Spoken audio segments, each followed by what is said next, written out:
Hello. Hello. Good evening, morning, maybe morning, probably morning here on the West Coast. I'm of the United States. I'm pretty much at the end of everyone's day, or the beginning of most people's day. Anyway, hello. Happy to be here.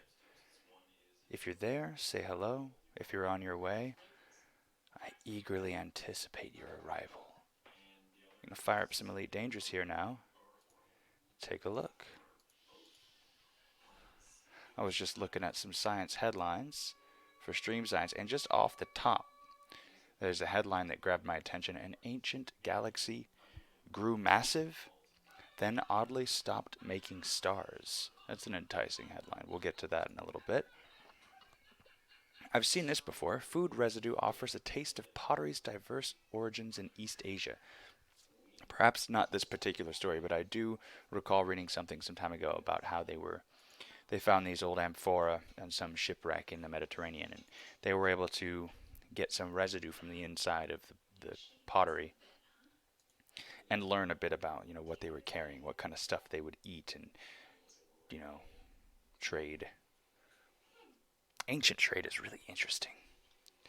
Let me find this thing. There's like the ancient customer complaint. This is something that kind of got not memed, but it kind of got popular in certain subreddits, and it interested people in history. But this is it's called the complaint tablet to Ea Nasir. It's a clay tablet from ancient Babylon, written approximately 1750 BCE. What it is it's a complaint to a merchant named Ea Nasir from a customer named Nani. It was written in cuneiform, and it's considered to be the oldest known written complaint. So back in 1750 BCE, you had customers complaining to to businesses, just like we do today. It was like the first Yelp review. So Ea Nasir traveled to the Persian Gulf to buy copper, and then he returned to sell it in Mesopotamia.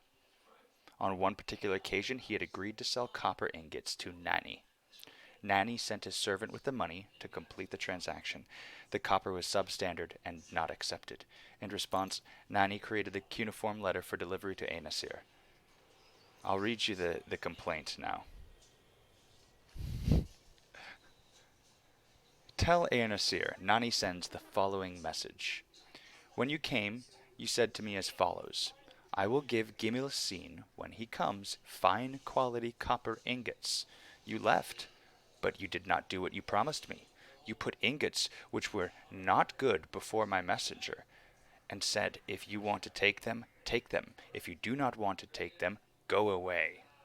What do you take me for, that you treat somebody like me with such contempt? I have sent as messengers gentlemen like ourselves to collect the bag with my money deposited with you, but you have treated me with contempt by sending them back to me empty-handed several times, and that through enemy territory. Is there anyone among merchants who trade with Telmun who has treated me in this way? You alone treat my messenger with contempt. On account of that one thing, trifling mina of silver which I owe you, you feel free to speak in such a way, while I have given to the palace on your behalf 1,080 pounds of copper, and Sumi Alum has likely given 1,080 pounds of copper, apart from what we both have written on a sealed tablet to be kept in a temple of Shamash. So he's citing his good standing and high honor and good credit in the traders' communities. He's saying, I'm a well-established, well-known trader, and you're the only asshole out here who's treating me like I'm the asshole. How have you treated me for that copper? You have withheld my money bag from me in enemy territory. It is now up to you to restore my money to me in full. Take cognizance that from now on I will not accept here any copper from you that is not of fine quality. I shall from now on select and take the ingots individually in my own yard, and I shall exercise against you my right of rejection because you have treated me with contempt. Look at it. That's the complaint letter.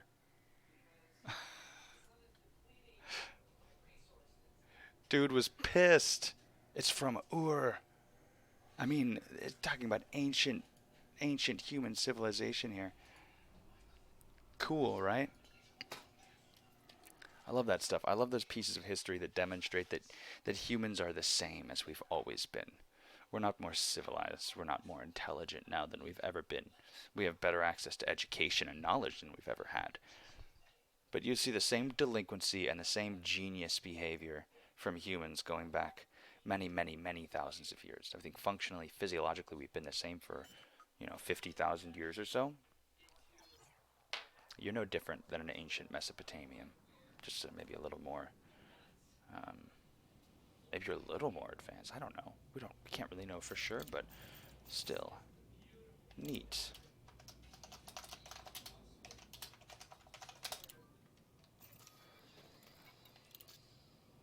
So anyway, that was a fun way to start with a little piece of history.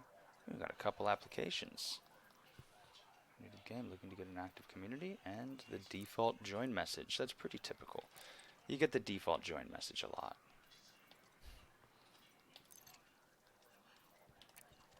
Let's just do a little bit of live stream squadron management, because that's really the good shit, right? No, we want newest first. I just gotta add a couple friends here. I like to keep all my squad mates hooked up. Oh, there's grid. All right, we're up to speed there.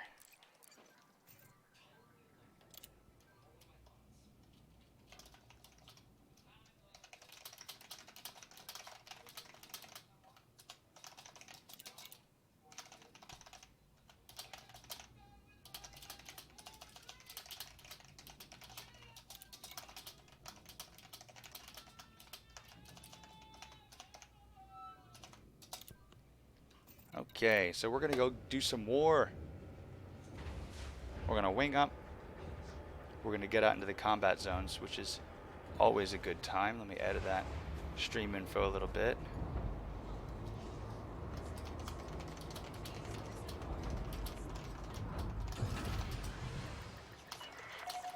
Landing coupler disengaged. You're clear to leave.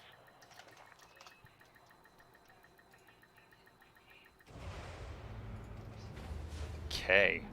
If you're just joining, go ahead and say hello. If you don't know me, I'm Dell. I like to crash into mail slot boundaries. Wow. Almost head-on collision to that guy.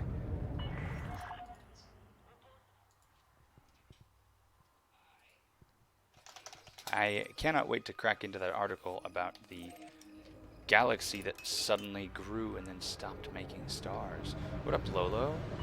I was just talking about the first letter of complaint in recorded history from 1750 BC to a copper merchant in Mesopotamia.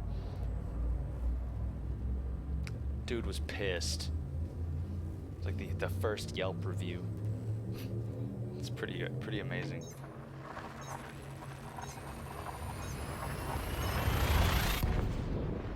Let me show you. That's the first Yelp review in recorded history. It's written in cuneiform, and it's like 3 paragraphs long of this copper merchant just fucking chewing out this other dude, or the purchaser chewing out the salesman.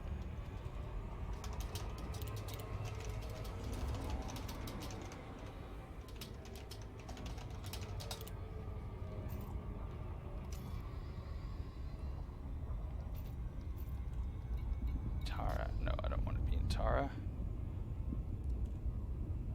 Yeah, it is pretty funny. I mean, let me get to the article. I'll read a piece of it. I mean, it's pretty great. Go away. Tell Nasir, Nani sends the following message. When you came, you said to me as follows. I won't read the whole thing because I just did, but I just like, what do you take me for that you treat somebody like me with such contempt? I have sent messengers. As messengers, gentlemen like ourselves, to collect the bag with my money, which you've treated me with contempt by sending them back to me empty-handed. I mean, dude is just full-on tearing into this guy. 1750 BC. I mean, you go back like 3000 B. You can go like ancient Greek ruins, and they'll be carved into the ruins from the time period. It'll say like, Antonius fucks Barbarous in the ass, or like, like so and so is a cuck, like whatever. The same kind of insults that we hear today that we're like, that shit ain't new. We're the same assholes we've always been. That's my point of the night. Is that we're functionally the same jerks that we've always been. You know? Nope.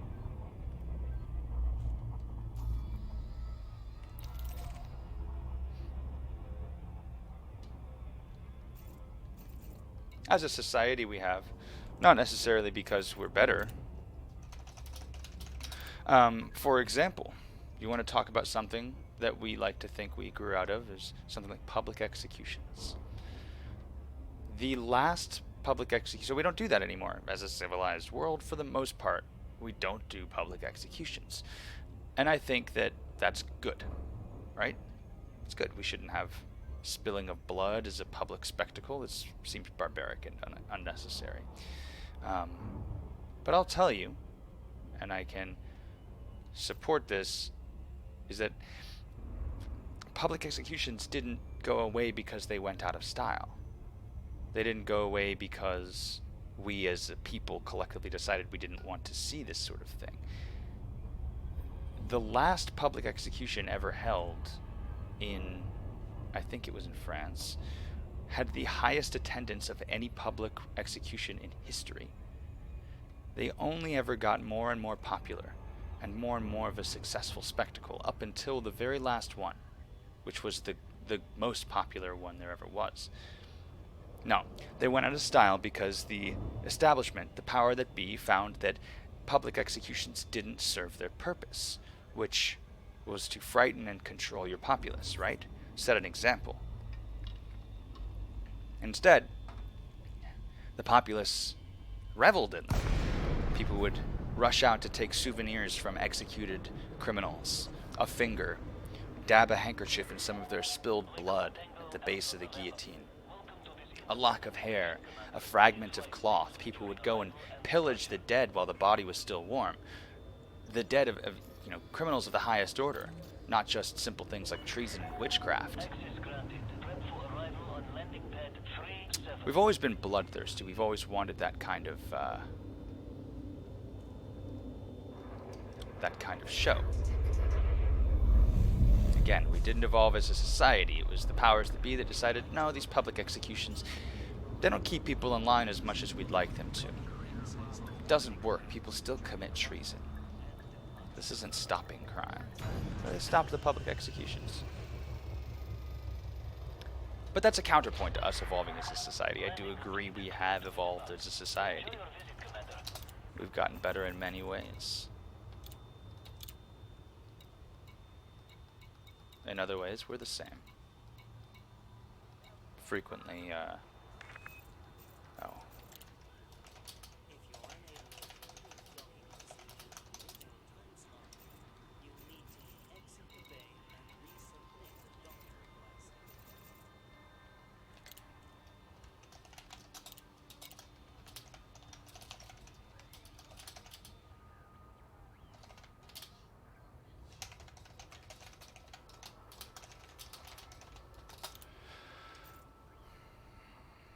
I am glad we don't do public executions anymore, because they still would be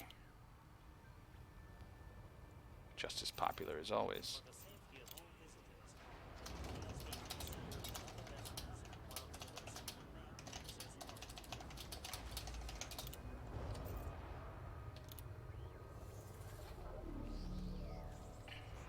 It's hot in here. I haven't been to the gym yet this week, and I feel lazy about it. I feel bad about it. We'll have to fix that.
can't believe a collector limpet controller, or 1A collector limpet controller, put me over my power limit.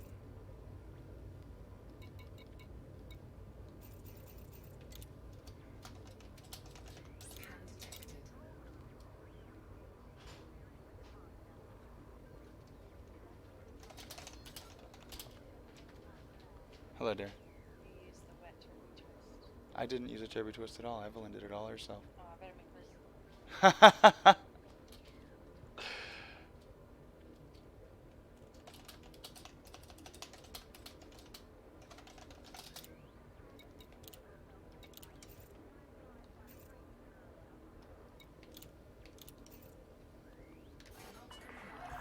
You are clear on the station. Flight control signing off.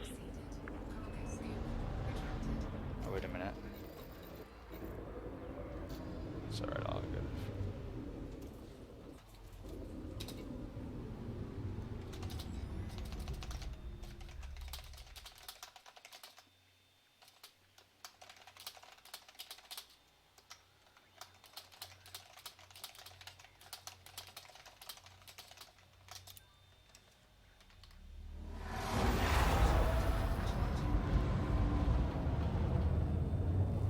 Gotta find those combat zones.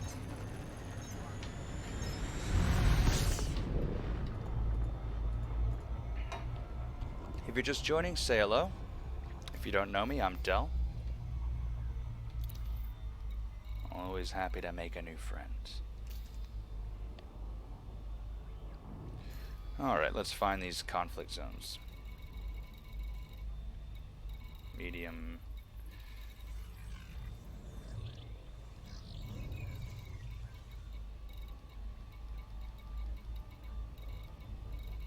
Jeez. Yeah, 56,000 light seconds.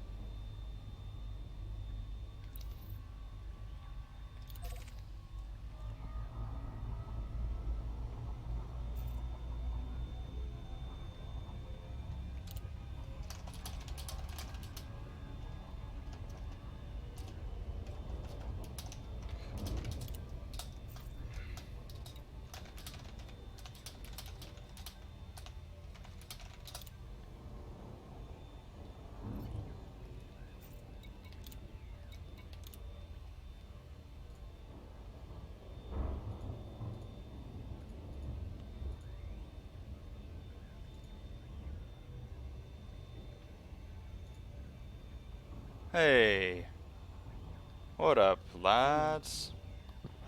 Not much. All right. They should have large pads on the planet. Do they have? Let's see here. There's a sun there. Let's see what we got. At MAB1A, I don't think it has. Wheel lock base. Yeah, we'll have a large pad, I think. You can land out there if you need to. All right. Let's see here. Just a minute. I need to push to talk my Discord, because I'm in a stream right now, so I want to be able to talk to the stream without sucking up all the air in here.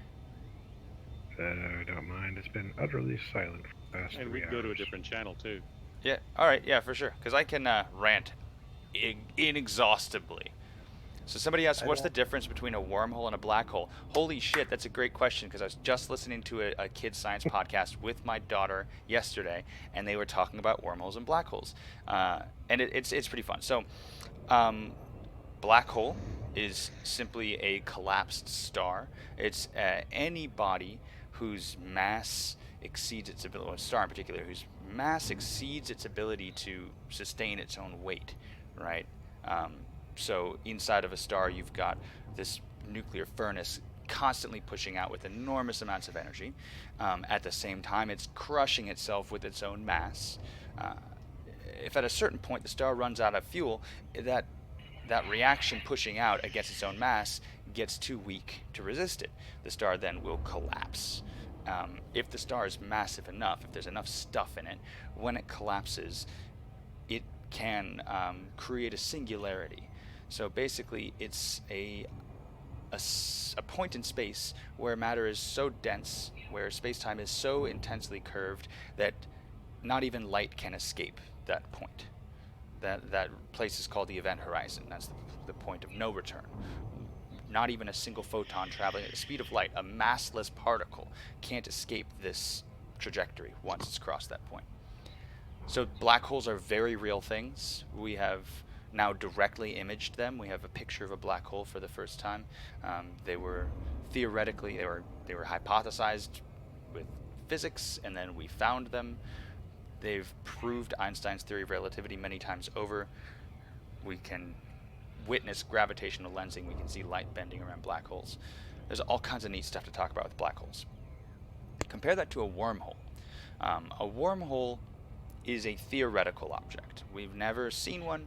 We don't have any evidence that they exist. We can do some fancy math to describe how a wormhole might work.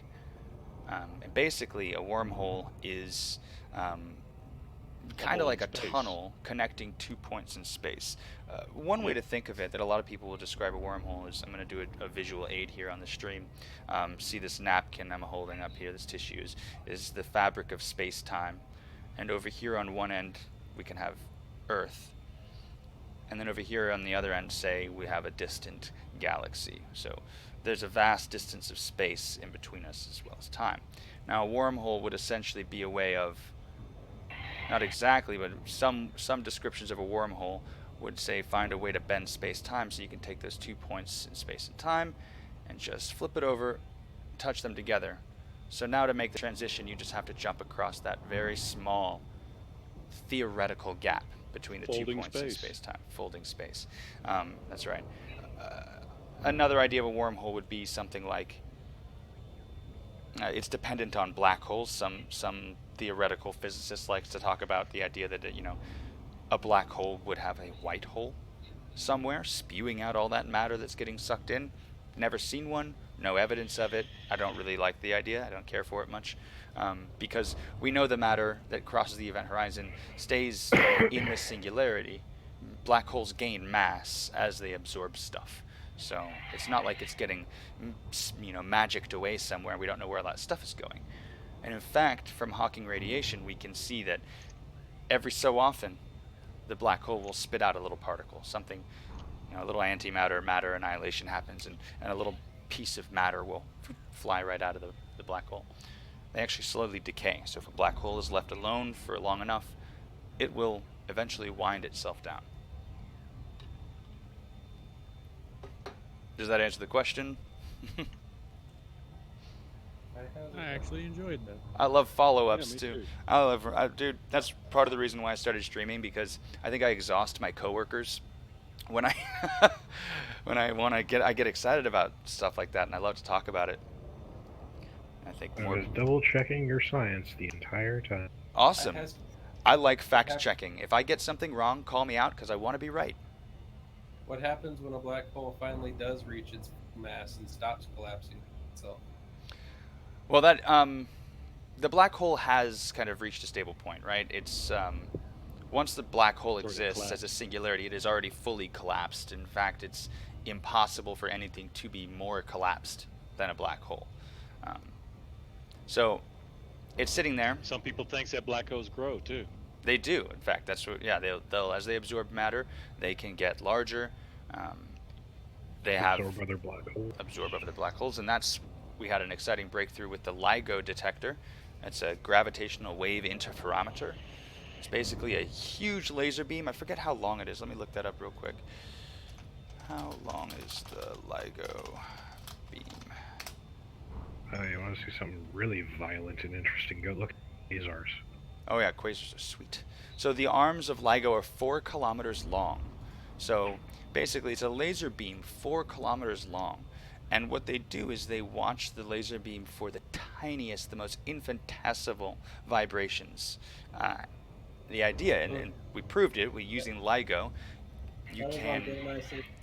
Sorry? That was on Bill Nye Saves the World. Oh, did he cover that? Awesome. Yeah. I have not yet seen Bill Nye Saves the World. Looks pretty cool. It's an amazing breakthrough because it is the first time, it's an invention of an entirely new field of astronomy. When we discovered radio astronomy, that was a huge deal. We didn't have to just stick with the visible light spectrum. We'd use X-ray, infrared, but LIGO, gravitational wave interferometry is really cool. But yeah, even if that eventually burns itself out, the question is, what happens to the black hole when it's finally reached enough mass to burn itself out? Oh, I see. What kind of happens at the end? So a black hole that's left alone, not absorbing any of their mass for billions and billions and billions of years, it has what's like black body radiation. So like I was talking about, every so often it does lose a little bit of mass. Something spits out.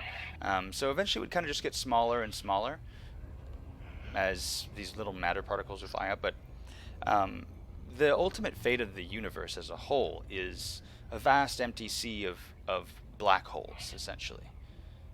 Naked singularities even, because the black hole is a singularity that's hidden inside of an event horizon. And around that event horizon is often, if the black hole has enough rotational speed, you'll have an accretion disk of all of this hot matter crashing down towards the event horizon. So those kinds of black holes can actually be quite bright because of all of that stuff shining around it. Eventually, all matter in the universe will sort of spread out beyond their own light cones. We won't be able to see anything in the night sky. Well, there won't be anything to see anything in the night sky. But the universe will only be populated by dead white dwarfs and black holes. How can matter escape the gravitational pull of a black hole? Well, so long as you're outside of the event horizon and you're not too close, then you could just use conventional propulsion and just thrust away from it like you would from any other gravitational pull. The gravitational pull of a black hole isn't unique in any way. It's not unique from a star or a planet. You'd have to fly along the event horizon to get enough speed to spiral out. Potentially, yeah. If you were caught in a declining orbit, you might have to get a little low to do a gravity pull. However, you have to be careful. Oops, overshooting.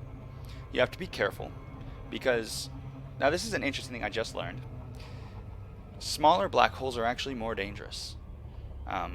Larger black holes, more massive, like supermassive black holes, you can actually orbit pretty close to them, especially if they have a high rotational mass, because that spinning of the black hole actually drags the fabric of space-time along with it.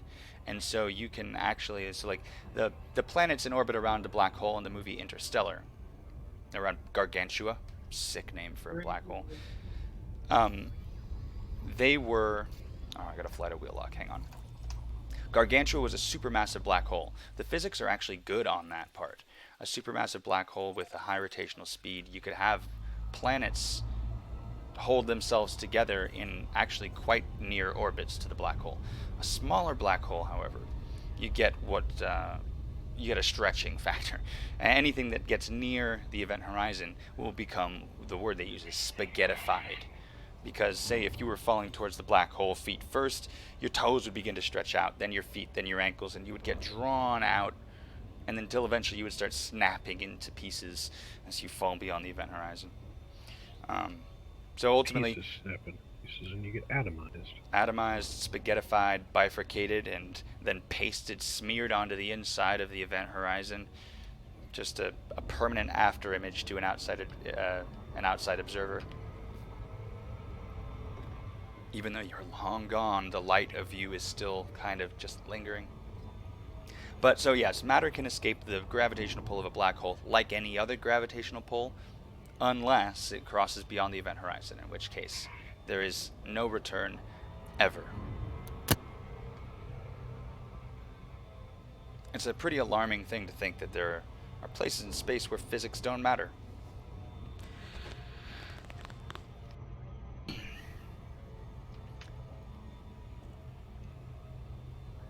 Only we could, the theory of special relativity would be really interesting. Grand unified theory, yeah, that'd be great. No, the whole parallel universe thing. Yeah. Infinite parallel universes.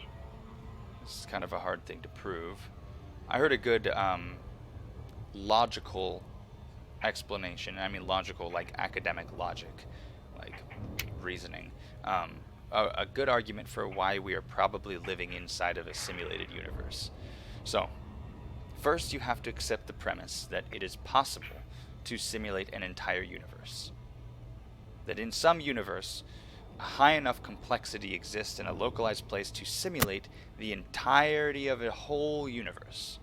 So if you go on that premise, then you kind of have to accept that there's probably only one real universe, and every other universe in the multiverse is a simulated subset. Each universe is simulating another one inside of it, going forever and ever.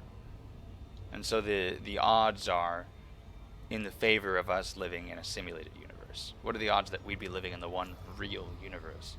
And then how could we even prove it if that were the case? Because in order to simulate an entire universe, you've created a universe. A perfect simulation is the real thing. Like, what if I had a supercomputer right here behind me, and I was able to do a perfect simulation of a hurricane, model an entire planet's weather system, and by I mean perfect simulation, I mean able to simulate every water droplet, every gust of wind, every single contaminant in the atmosphere. Have I not just created a hurricane? A real hurricane? More or less. This is Arthur Schopenhauer, I think. He said that, well, he didn't say that we're in a dream, but he had the idea that we are in a dream of a supreme being, which more or less would be simulated. That, and there was a paper going around a while back. Computer code had been at the base levels of quantum mechanics. Well, I mean, isn't zeros and ones all throughout nature? Naturally. Well, that's in one way. I mean, You get... it's hard to explain. there's Get not down to the string level below that, it's binary. well, if you're dealing with quantum mechanics, it's not binary. You have the third and or option. That's what makes quantum mechanics so fucky. It's not true or false. It's true or false or true and false. It's true or false and true or Boolean false. logic. You know, it's all of them at once and either or. Which I guess would be that's Boolean, yeah. Boolean logic. Right, Boolean, for sure. There's also the idea of the universe as a hologram. In the stream chat, I just posted a video, a short story. I'll put it in the Discord too for you guys. In the communications log, it's a short story by the guy who wrote The Martian, Andy Weir. It's called The Egg, and it's a really neat. Like, we're talking 1.5 pages, very short story, and it's a really fun, like kind of existential sci-fi short.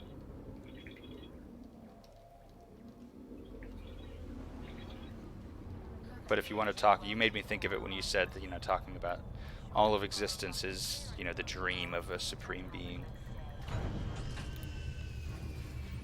The mote in God's eye. I like to prescribe to the kind of cosmic sense of as sentient life, we're the universe's greatest accomplishment, and we're the sensory organ of the universe. The universe has accomplished so much, all of this complex matter, stars, planets with complex chemistry, and then us, and we can see and feel, and we can think the universe is beautiful, and we are the universe. We're made of all the same stuff.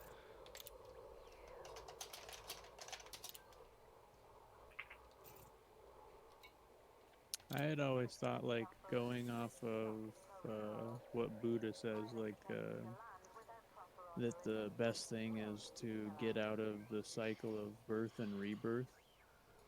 So if you believe there's a soul, and you believe it's constantly being put back into bodies, and then you're seeking to get out of the cycle of birth and rebirth, would that not kind of mean that there's something behind the curtain, like forcing or coaxing you to go into the cycle of rebirth? or birth and rebirth? That's hard to say. I got a wing mission. Sweet. It's hard to say. It depends. One thing I see with a lot of organized spirituality tends to Have mass contradictories? well, no, I wasn't going to say it so broadly, but that there's there's a trend where the philosophy is that whatever feels natural to you is wrong. Yeah. You know, whatever feels right physically, mentally, emotionally, you need to fight against that. Which I get it. You know, there are a lot of base and unnecessary and unpleasant urges in the human experience which we need help avoiding. We need help shedding them.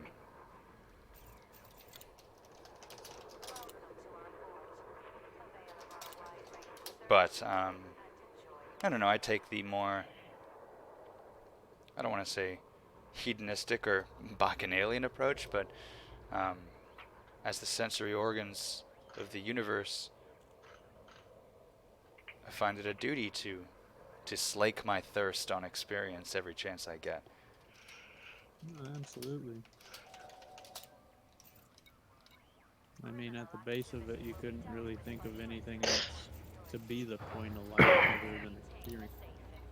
Other than to experience it.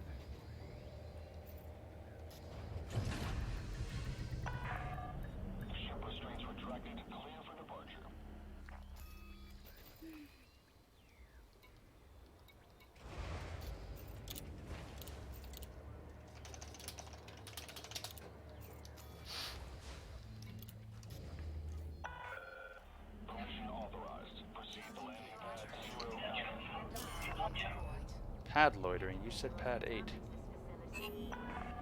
Oh, 9. Oops.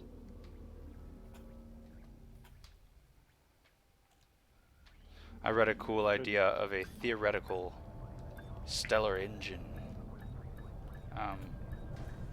Basically, it'd be a way to utilize the rotational energy of a binary black hole pair as like basically a flywheel where you can sap rotational energy off of these black holes to power a spacecraft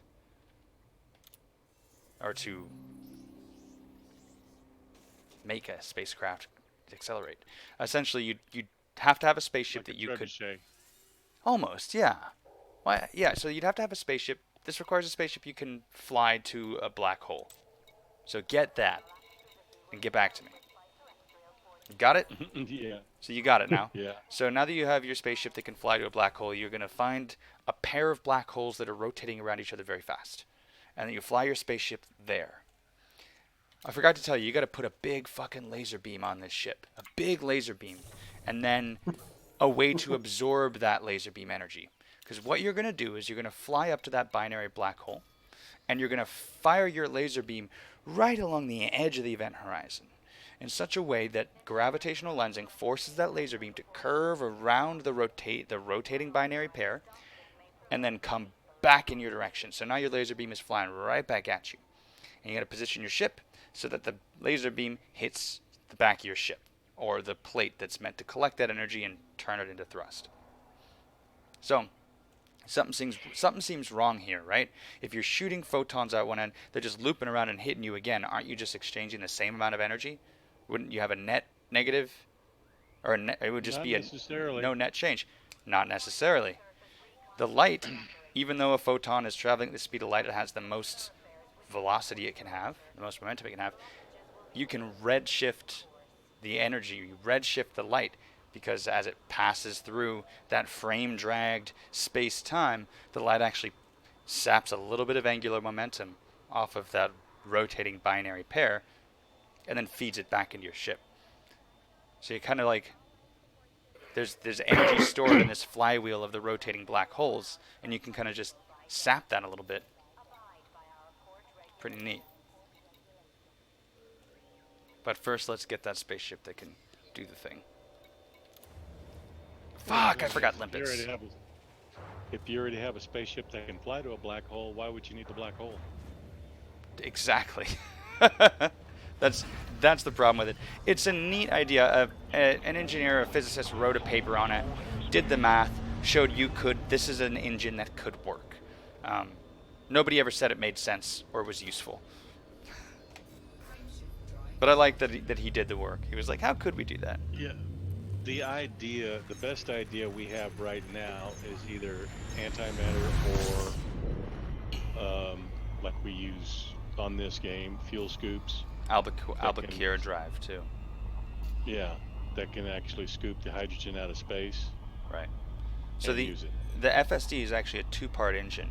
One is the Super Cruise part is the Albuquerque drive, where it like pinches space-time in front of the ship and expands it behind the ship, kind of creating a slope that the ship slides down. And within that frame, there's no inertial experience. There's no inertial change within the bubble of tilted space-time.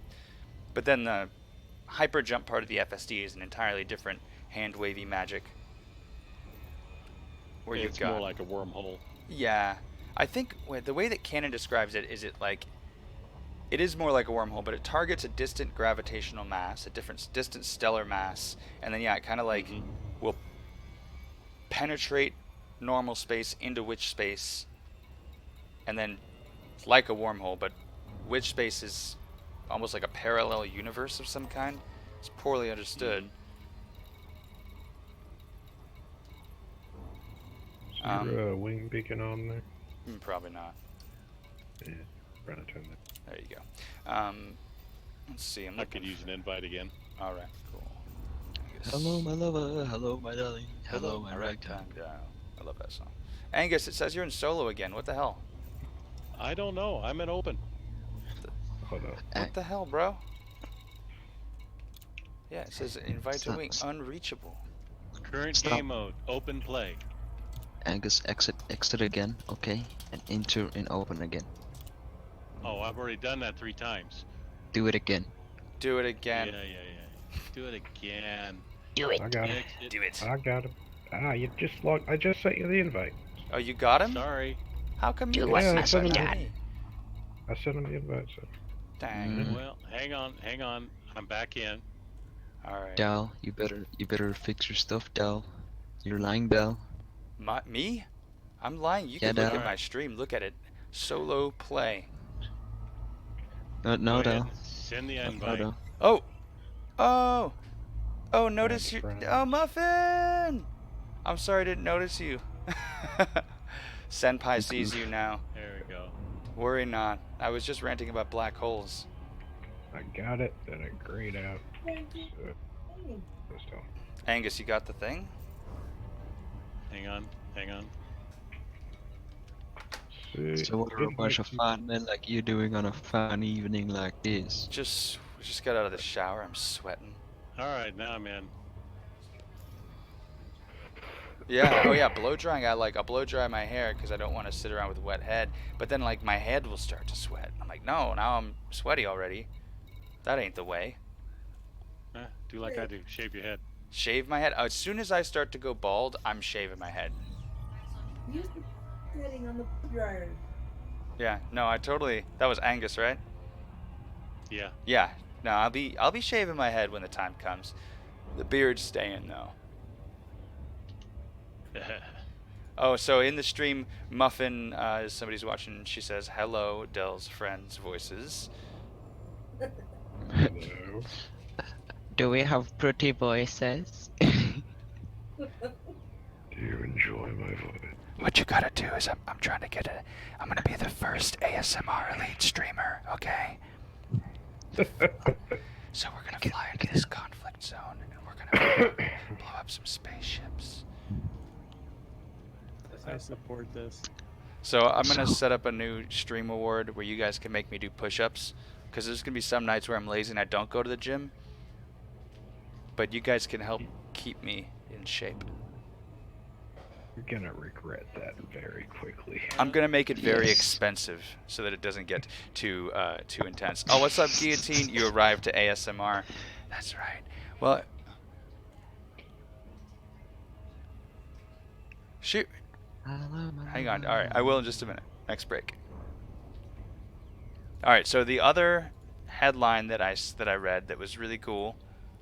I just love this headline. An ancient galaxy grew massive, then oddly stopped making stars. Tianfang it is, but they're not PvP ships. We're just gonna go do some lovely CZs. Good to see you, Tianfang. How are you doing tonight? I'm sorry. You'll be happy to know that I'm working with Bob to put together a fun, spicy PvP ship. I'm going to use the thermal overload or whatever it's called so that when I'm over 100% heat, I deal like 60% more damage or something. Which, I mean, that sounds fun. So I'm going to make a nice spicy crate. Yeah, conduit. So soon I'll be cruising into San 2 to test her out. Right now I'm just fooling around in some conflict zones because I wanna. It's a slightly more fun way to get Oh, you're just flying building around materials. in circles. Tell the truth. Tianfang, I'll promise you could ace this wing.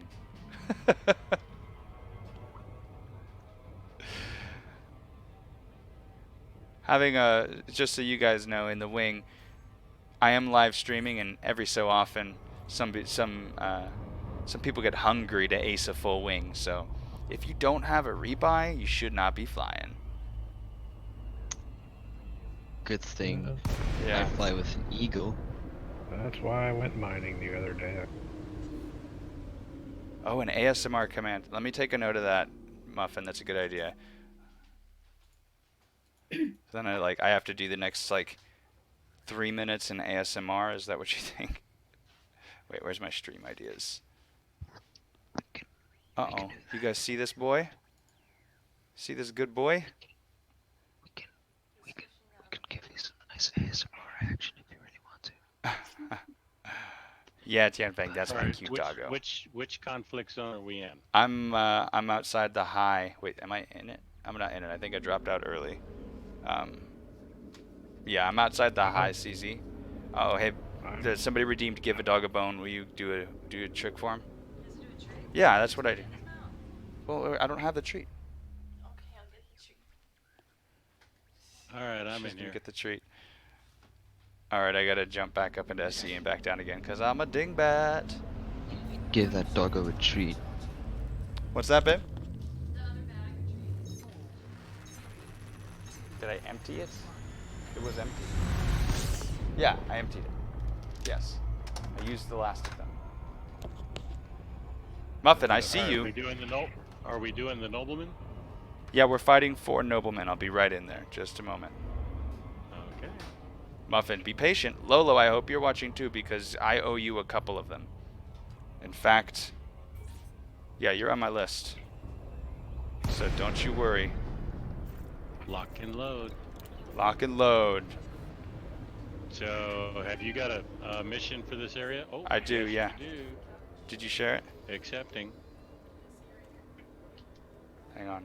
Okay, Yeah, they so can now I see have right there. my Twitch username. I haven't signed into Twitch in so long. Ooh. Got her. Federal after it. Can you shake? Good shake, boy. Alright, on Angus's target. Wait, Parm, no. We're trying to teach him forbearance.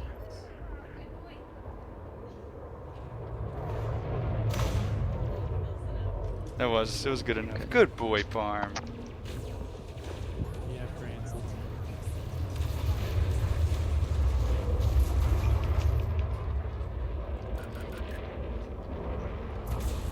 Yeah, right. Get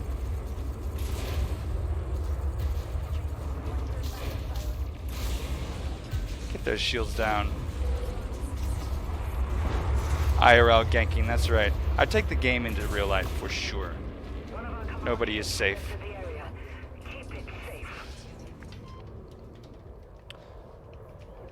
So, Let's eat the capital ship. my wife plugged the device into the PC just as Capship jumped in. Oh dear. Alright, I'm gonna fly into the cap ship and Yeah. I'm gonna get down there and start taking out some of these turrets. ASMR coffee snaps. As long as it's not the kill. Alright, I'm gonna take out the broadside cannons first so that they harass you guys a little bit less.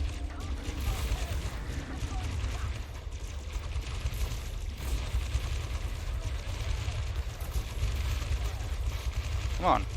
Won't let me target the thing. There we go. Goddamn. That was One. Yeah, ED always needs all the spinning.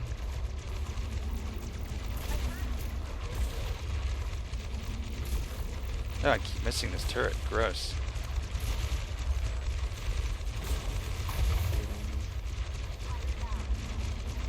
Shooting me. So what are you gonna do today, Muffin? Is he?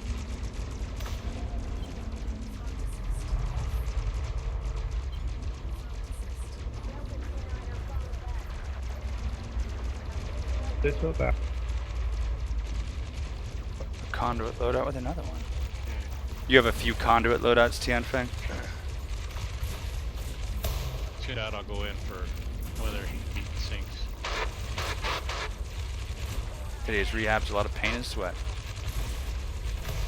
Aww. Muffin, I'm always happy to give a bright start to the day. Bit of You guys morning in glory. here? Yeah, we're out at B though, so it's a trip. Gotta go out 55 kilolight seconds. We have a full wing, but we always welcome more. SRB crate 2 conduit. I do like comedy, and I'm a light-hearted PvPer, so if the build comes with some giggles, then I'm all for it. Little boy.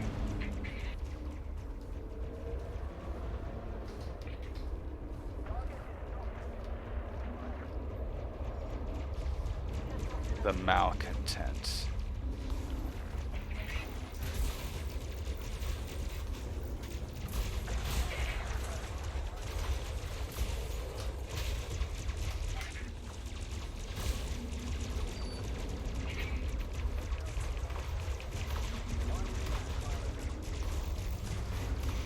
Nice and safe inside the spaceship. Hey, I'm Yeah, stuck. All out and clear. I'm stuck on something. Uh, Get off of me. not in this. Unfortunately. I didn't see your beluga.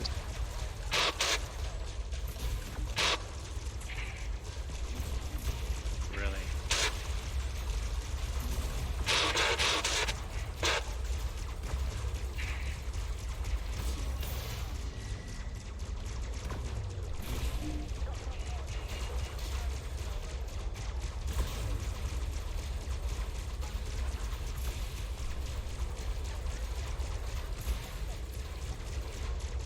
Oh. Dude, that's awesome, Muffin. Booped him to death with a shieldless beluga. Classy. Oh. You gotta be careful flying through the trench in these things.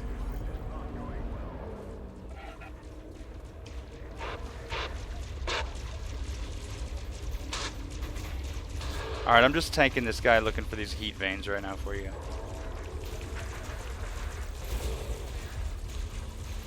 Did I leave bits? Alright, hang on. I will. I'm gonna take a break in just a second.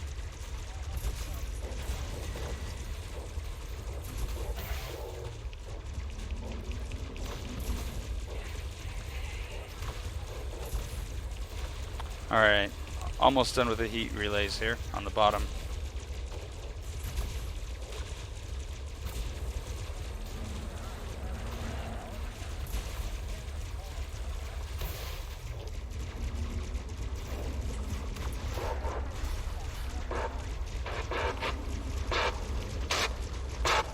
What are the sounds? Is that the mega ship like firing RCS or something? I don't understand.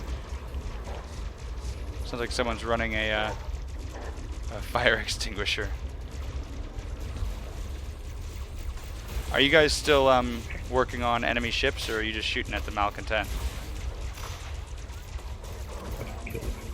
Yes. I can't hear you. What?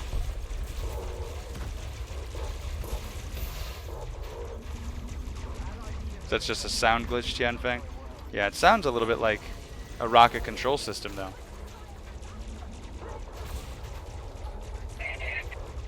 Uh-oh. We might have a glitched mega ship. I've got one at 0% with no change.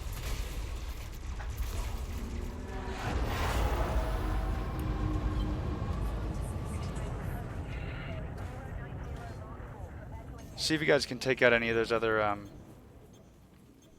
heat veins on the mega ship.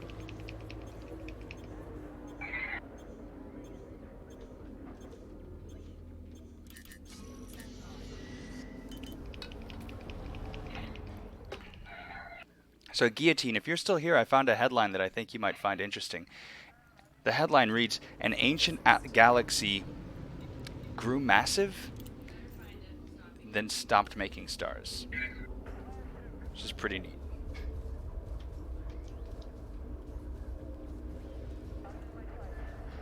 Hey guys, actually, I'll be right back. I gotta take care of something real quick. You guys alright in this I'll be CZ left for a minute? front. Yep. Alright, see if he can't grab... I think there might be 1 or 2 heat veins left, but I'll be right back.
Another Corvette chased me down.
I am just getting roasted out here by NPCs. It's hilarious. Don't let it get too much. You can always come out and come back. Yeah. So, anyways, what happened here? Did the heat vanes are glitched? I take it. They still haven't managed to fix that. I don't s- No, they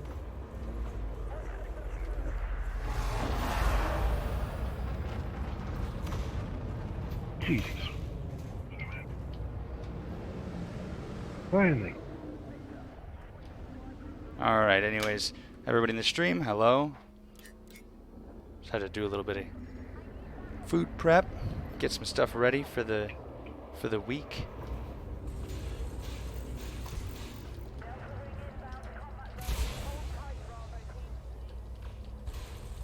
Come on, let's get this thing done.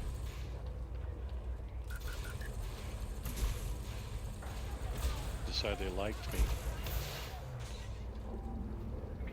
Took one down, got the other 28% before I ran out of.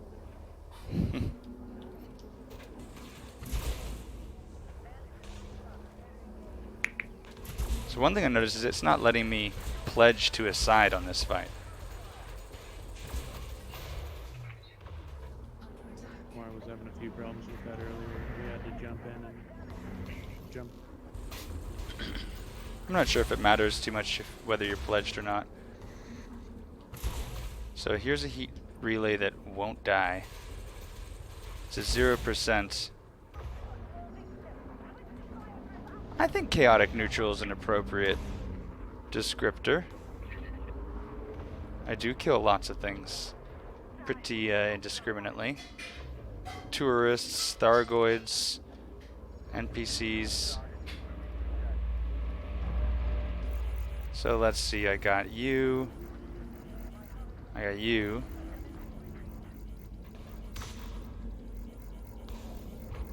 This is a safe place right in here. How nice, there's a little garage you can hide in. Inside the ship if you ever get too scared.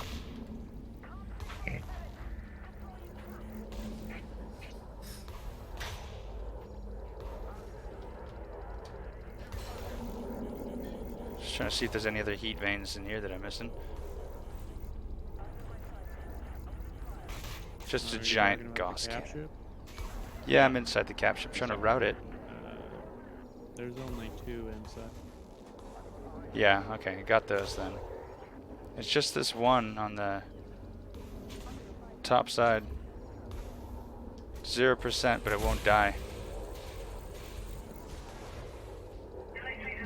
Give me a minute, get me rearmed, and I'll be right there. Alright.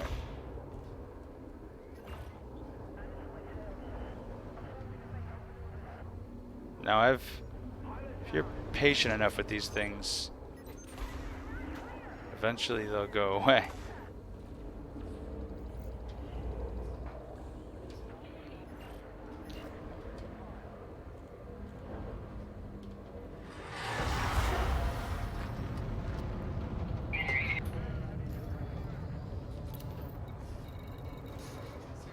Yes, sir. Oh, yeah. Yeah.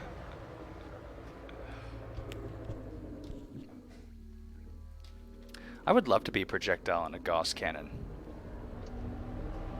That'd be an exciting way to go. So do you know what Hunter S. Thompson did with his remains? He had done with his remains after he died?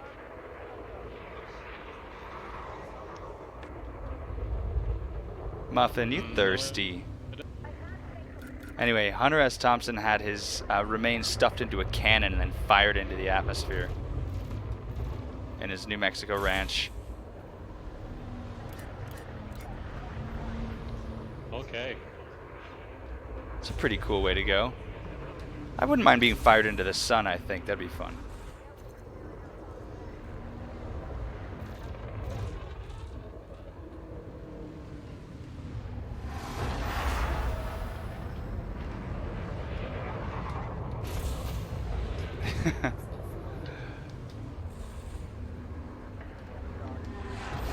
Yeah, okay is the right response to that. Okay.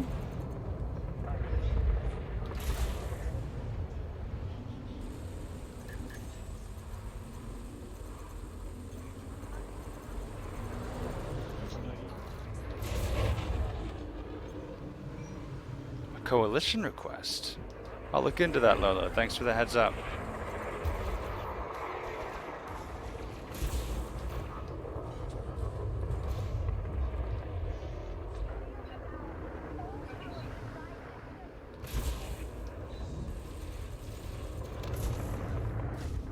Oof. There's some frame dropping there. Gotta choose a side. Yeah, still don't have that choice. In fact, the conflict zone seems to be completely gone. I don't have a progress bar anymore.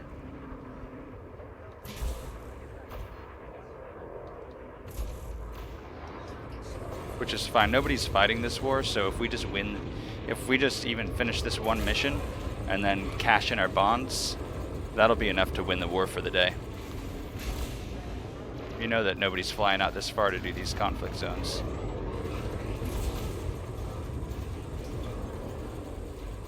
Muffin, we already have. Rolaren, yeah, Rolaren does ring a bell. Is that FRCS or FLCS?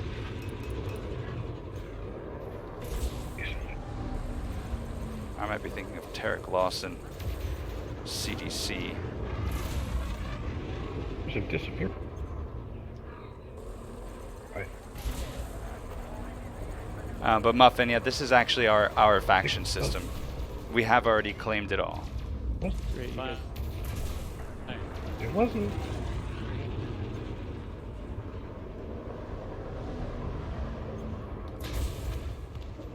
Do it. Angus, I don't know. Shot. But it. You can shoot it. Muffin, I'm not a warmonger, I'm a freedom fighter. I got that. Fuck is wrong?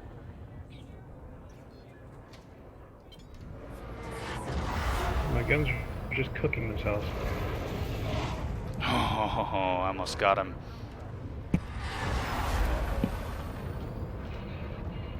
Hey, one man's freedom fighter is another man's terrorist. That's just the facts.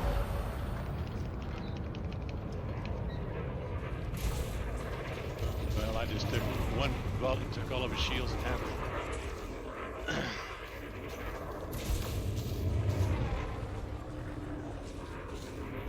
When I Oh, was... little man, get up here so I can see it. Shoot you again. I've always been a bit of a revolutionary. I think when I was in the 6th grade, I went as Che Guevara for Halloween. 2 Halloweens in a row, in fact, I went as Che. Which is funny when you consider my uncle was a military man. Hey, Muffin, those are cheese tourists. Their lives are forfeit. When you've decided to travel dozens of light years just to get a bite of that Slough orbital cheese, your life is forfeit.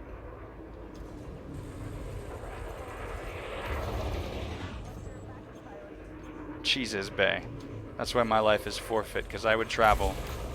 I would travel for cheese. Holy shit, look at my hull damage.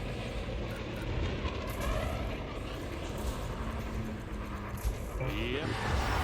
I'm still here. I don't know, but I'm gonna start shooting it.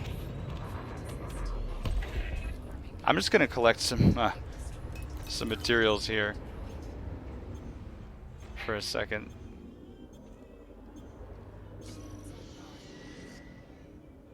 Well, that's one way to take it out. Did he go? Did he go? I rammed the gun and it just blew up.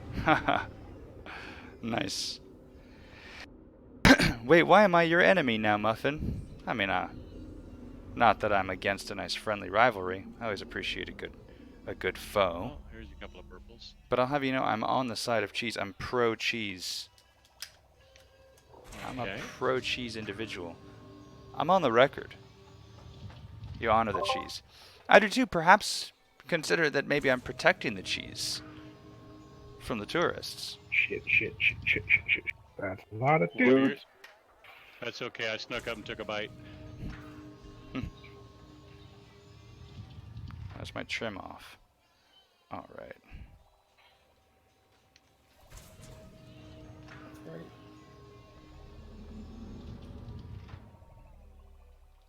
Oh no, Nundan. Yeah. Dude, I you- got into a furball. Get out of there. I'm trying. It's Okay. not working. I'll help. Okay, I'm out. Uh-oh, now they're all on me. I should probably go too. That is not a nice place to be. There's Oh, this a guy's lot of just mission com- targets in here. This guy's only competent. I can take him. Where's that? I need to go fix everything. That the cheese wants to be eaten. I think you're right. I'm gonna trust you on that. Oh my god, did the cap ship just get all of its guns back? Is that what I'm looking at over there? Quite possibly. I need to go repair. I'm all fucked up. Although, how are we looking on the mission? We might be able to finish it here. 31 out of 48.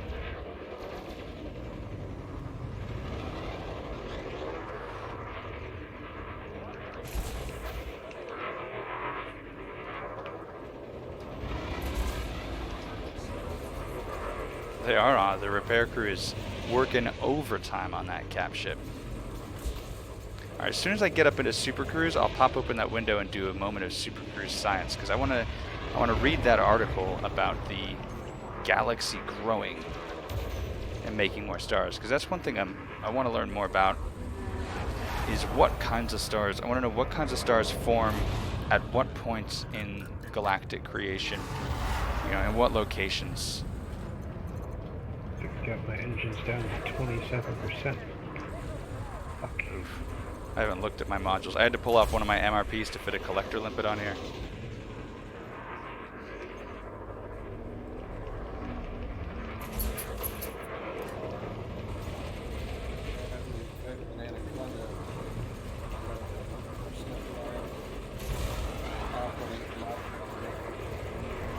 But I won.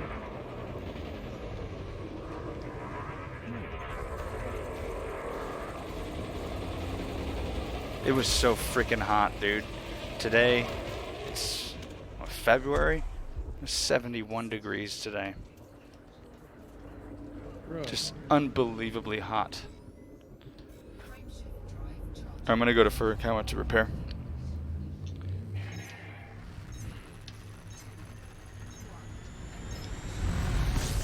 Incredible how hot it was today. I'm outraged.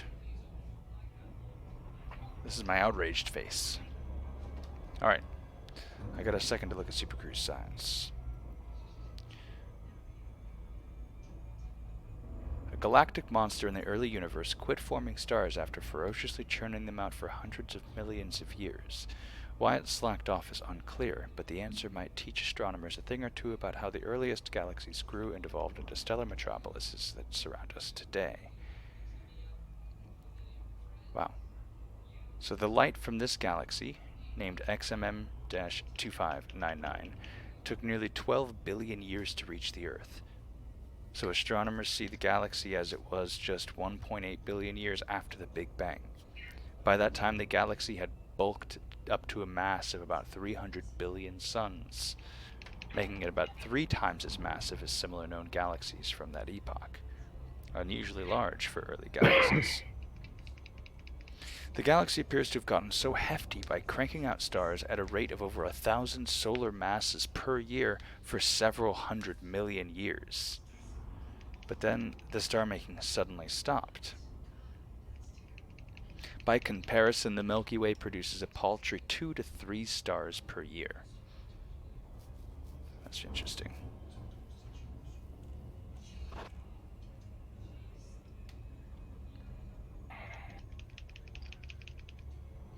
Galaxies make stars for as long as they have a supply of cold gas.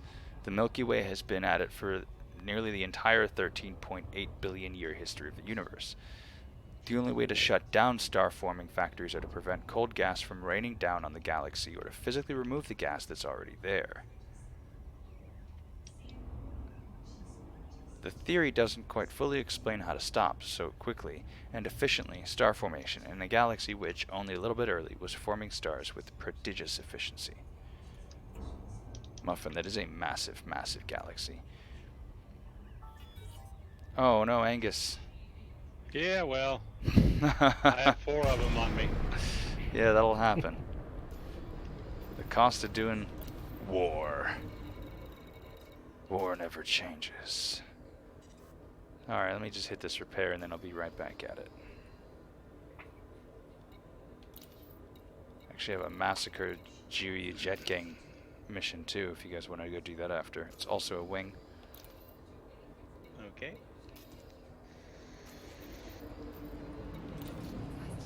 Nundin, are you blocking the pad, sir? I was swapping out guns. Give me a second.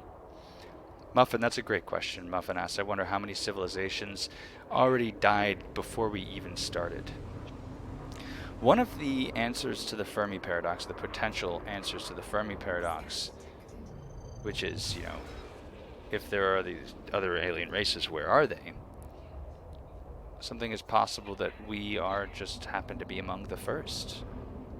That maybe not that many were born, not that many civilizations existed and died out before we came along. Or if you believe the Sumerian lore. I don't. Though it is mathematically too many stars, too many planets. Been up 20 hours straight, so I think I'm gonna get some sleep. All right, it's a good idea. Yeah. According to Bungie, there were a lot of sentient races, blood. So, I like the dark forest theory. That is that there are... Oh my god. Who's shooting at me? That's the station. I'm stuck. This is it, How boys. did you... I don't know, I'm stuck. Did they power God you down? damn it. Stations have that ability. They could shut your power off and then just blow the crap out of you. They didn't shut my power off. I was like jammed on the light post and I was trying to come off of it. Detention facility? You bastards. Unbelievable. This is an injustice. This is an injustice. Happens to me all the time. You know what it just makes me want to do? What up, Nomad? Hey, Nomad. Kill all humans. Have a temper and go out and blow everybody up. A Tempe tantrum? Yeah, Tempe tantrum. A Tempe tantrum? That's what I resort to. You have violated the law. Dang it, down offline. Angus Say, is... come here a minute. I'm going to violate you. All right. You guys have a good night. All right, Angus. Take care, man. Good to see you. Nomad, this is for you, buddy.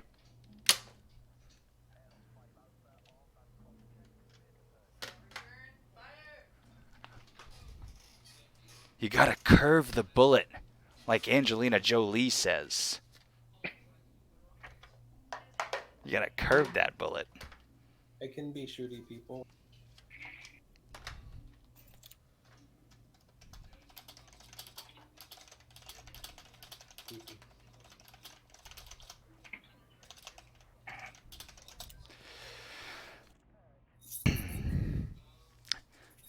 Yeah, I made it a little more expensive just because if we're shooting her all the time, she's gonna eventually get sick of it. Pick up a heavy blunt object and throw it at your head. Yeah. It's her style. Spam the chat with nerfs. Nerfs and push-ups. Oh god, Nomad. 13,000 points. I'm going to try to diversify the options a little bit too. Like I said, I want to do a push-up thing.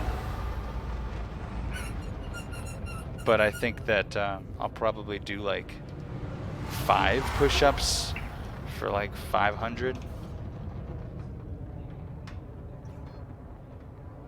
I don't want to do full 10 push-ups for every time because you guys are masochists. You're going to punish me for doing that. One of my old cellmates ever pissing off. Make you get down and do 1,000 push-ups. 1,000? Yeah. That's a dick move. Hey, it's prison. You don't fuck around. You don't. It's true. So I've heard. You get your wig split. You get your wig split if you fuck around in prison. Alright, you're gonna get your wig split, brother. Yeah. Bubba is real. And he ain't a big black man, he's a tiny little white midget. Bubba. What? I got a light. So, since we got a few people in the stream right now, I just want to say thank you guys for coming in and watching and hanging out and being active and asking questions and inspiring me to rant like a crazy person about science. Because that's what I love to do. It's fun, and the fact that I get to do it and other people get to enjoy that is just kind of crazy. So yeah, I think that's great. It looks like, according to Twitch, I'm going to get like $16 when the cycle turns around. Don't need to do this, but I'm doing it anyway. And so with that, I'm going to pick up from Amazon, I'm going to pick up a little tripod light. I mean, right now this is like a little O-ring thing. It's cheap. So I'm going to get something that I can mount up behind so that you guys can enjoy a more well-lit stream. Because I want whatever my first thing that I decide to get to with my stream money is going to go towards making the stream better for everyone. What the fuck do you mean you can't jump? It's literally...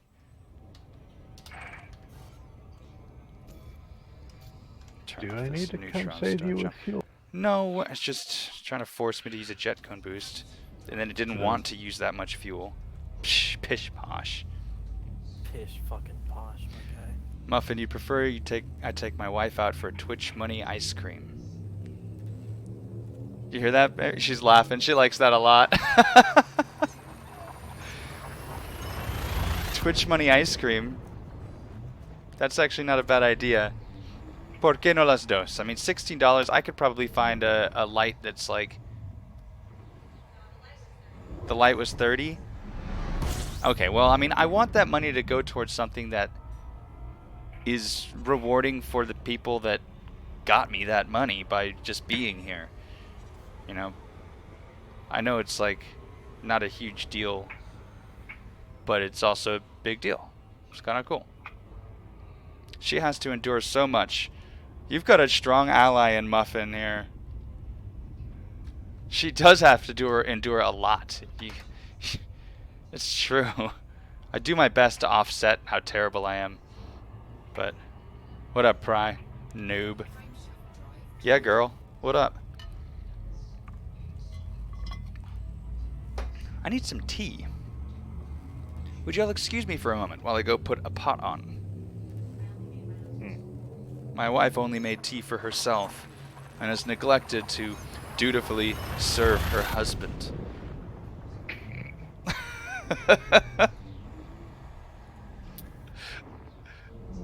So, yeah.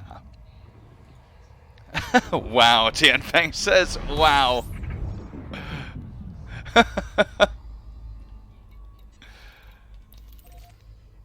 Nah, we ain't that kind of household. Trust.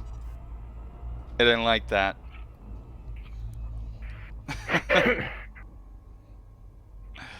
Alright, be right back.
Muffin says the ad you got was for the German army. You don't want to drive a tank? Come on, that seems fun. You're never too old to drive a tank. I'd love to drive a Leopard 2. Yeah. Oh, honestly. Prototype. Even. I wouldn't want to drive it. I'd want to gun it, but yeah. Yeah, I want to feel that power for sure. I love making things go boom. I'm back. Honestly, though, what would be better, driving a tank or driving a fighter jet? Driving a battleship. Yes. Do you drive Like one of that. those, or do you just imply which direction you'd like it to travel? A mix of both. Just like, put me at the helm of the USS Iowa, unclog all the guns, let me fire the damn thing. Hey, to anybody just joining the stream, hello, glad you're here. If you know me, hi. If you don't know me, say hello. I'm Del. What up? We're talking about science and guns and all kinds of cool stuff. Here's one that I saw. Hello, Bryson. Food residue offers a taste of pottery's diverse origins in East Asia. So this reminds me of a story I read a couple years ago where they unearthed these, or they recovered these amphora from this shipwreck in the Mediterranean, and they were able to collect stuff from the inside of the pottery and learn about, you know, some of these ancient people's diet and trade. So this is cool. This is some. I love when journalists work so hard to like make a story about ancient pottery sound kind of exciting. Listen to this. Listen to this editorialization here. I don't know if that's the right word, but the spin, the polish on this article. Pottery making may not have emerged in one big bang-like event. Instead, it was more like a cluster of ceramic eruptions among ancient East Asian hunter-gatherer groups as the last ice age waned, a new study suggests. I just like the depiction of it as a cluster of ceramic eruptions. Okay. I'm glad that that language makes you feel better about the subject matter. I think it's interesting enough on its own. Ceramic eruptions. Yeah, it is definitely a hot way to say it. I like that way of putting it, Muffin. So East Asian hunter-gatherer populations living about 700 kilometers apart made and used cooking pots in contrasting ways between 16,200 years ago and 10,200 years ago. I don't know why the 200 years is significant and important in dating this, but... Oh, wait a minute, I don't need to dock here. London, we are still... Yeah. Alright, let's hit a low so we can just easily crank out these kills. And then we'll go to wheel lock to turn it in. I was gonna go back and switch my ships. Oh my god, look at my chat window in the stream. What the hell? I just got like... What is this? Doc, I just got like 50 docking requests canceled. I didn't request any docking. You guys were watching the whole time. Okay, Elite. Whatever, dude. I'm gonna put it at Kaku Dock before I head to that because I want to get some limpets. Ooh, my water's whistling. Just a minute.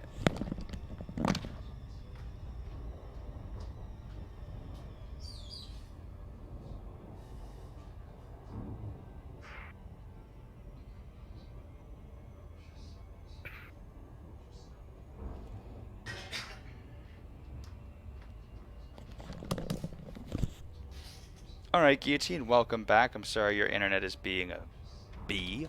That sucks. Muffin. 200 years ago we thought the sun orbits the earth. Who knows what 200 years really means for the pottery community. That's true. It could be big. Dell's first emoji should be a teacup. I've already submitted my emojis for my subscription tiers. So I just gotta wait for that. I think they're all still pending. So we gotta figure that out. Did my stream information change too there? What's going on?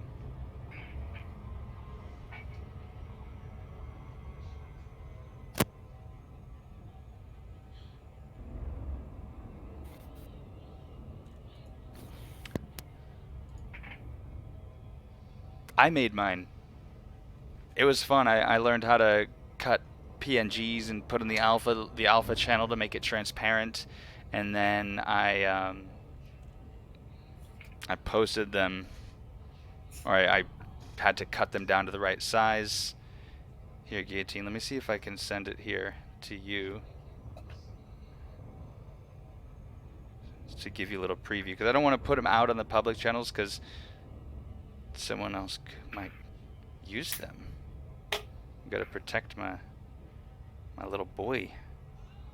All right, let's see. I think I can add it.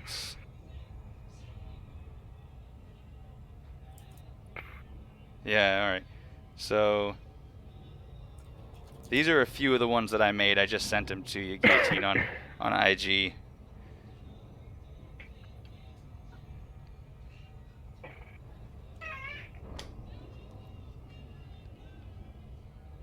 No.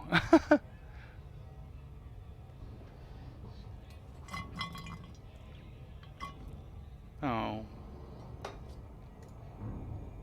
Yeah, Guillotine likes to stream RimWorld, which is a really fun game, and I'll be streaming some of that too as time goes by.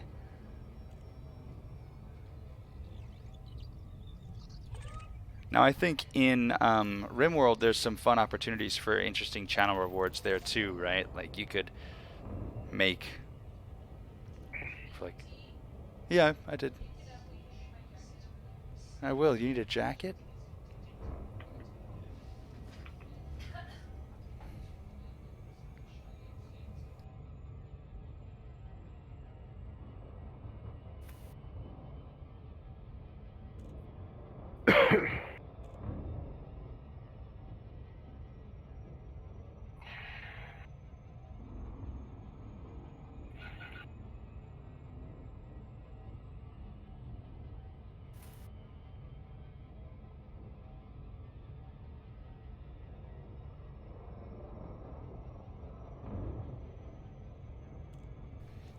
That tea was hot. So what's nice about the trip out to the second star in our system is it gives us plenty of time to read stories. So, pieces of ceramic cooking pots from one group preserved chemical markers of fish, including salmon. Of course, there's their own salmon in jars. Fatty acids extracted from remnants of a second group's pots came from hooved animals, such as sheep or goats. The vessels were used to render grease from animals' bones. That's cool. Each group appeared to have its own pottery making style, which makes sense. I mean, you saw that in like prehistoric jewelry too, where you'll find that amazing diversity in techniques and styles, even in relatively local regions.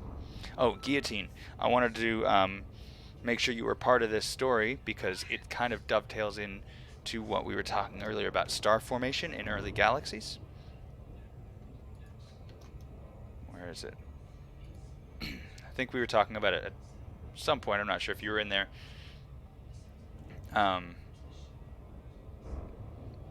It didn't quite tell us what we wanted to know. We were wondering about what the conditions are that can cause, you know, what stars form at what points during a galaxy's formation. In what locations do you find certain kinds of stars? I think it's a very complicated question with a very complicated answer. Guillotine, interesting point. Sheep and goats can almost never be differentiated by zooarchaeologists, so they always say sheep/goat. That's interesting. So their skeletal structure is so similar? Like, are the taxonomic differences only noticeable when you've got flesh and ligament and meat on the body? They can almost never be differentiated by zooarchaeologists. That is super interesting. Oh, Guillotine's got a good attitude. And by that I mean a fun one. Take that however you want.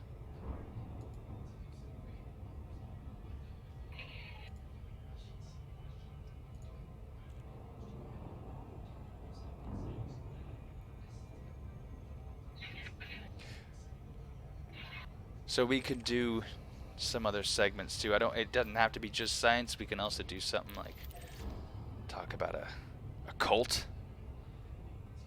We could talk about the occult or just a cult. I love the occult. I love the occult and cults.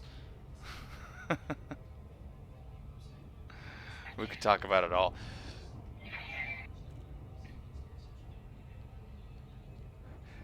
Left-hand path chaos magic is just the secret for goths. Change my mind.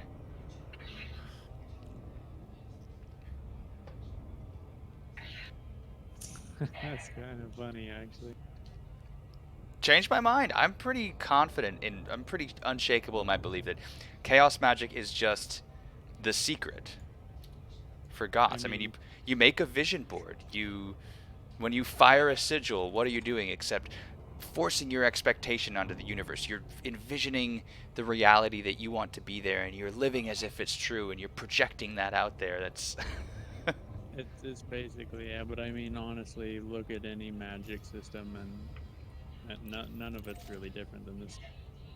And yeah, for no, that matter, a lot of exactly. religions tie into that same thing. They do.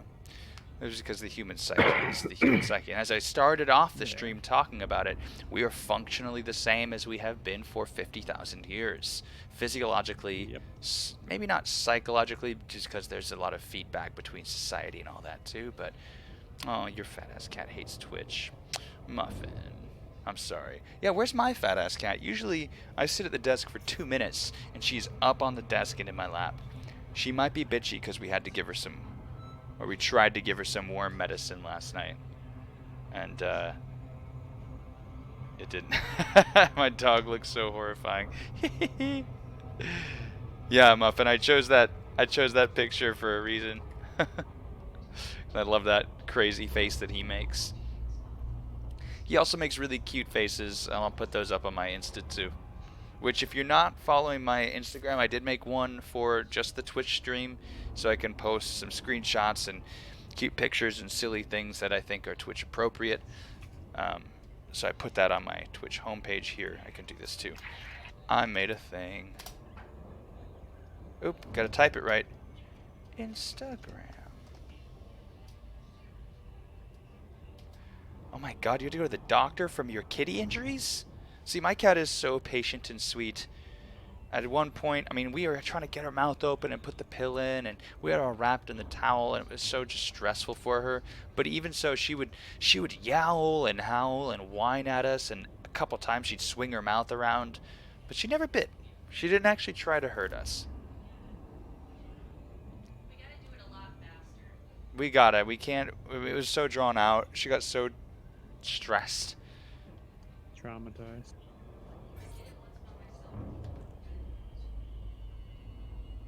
Oh my god, Muffin, that is, yeah, he sounds like a monster. I kind of love it.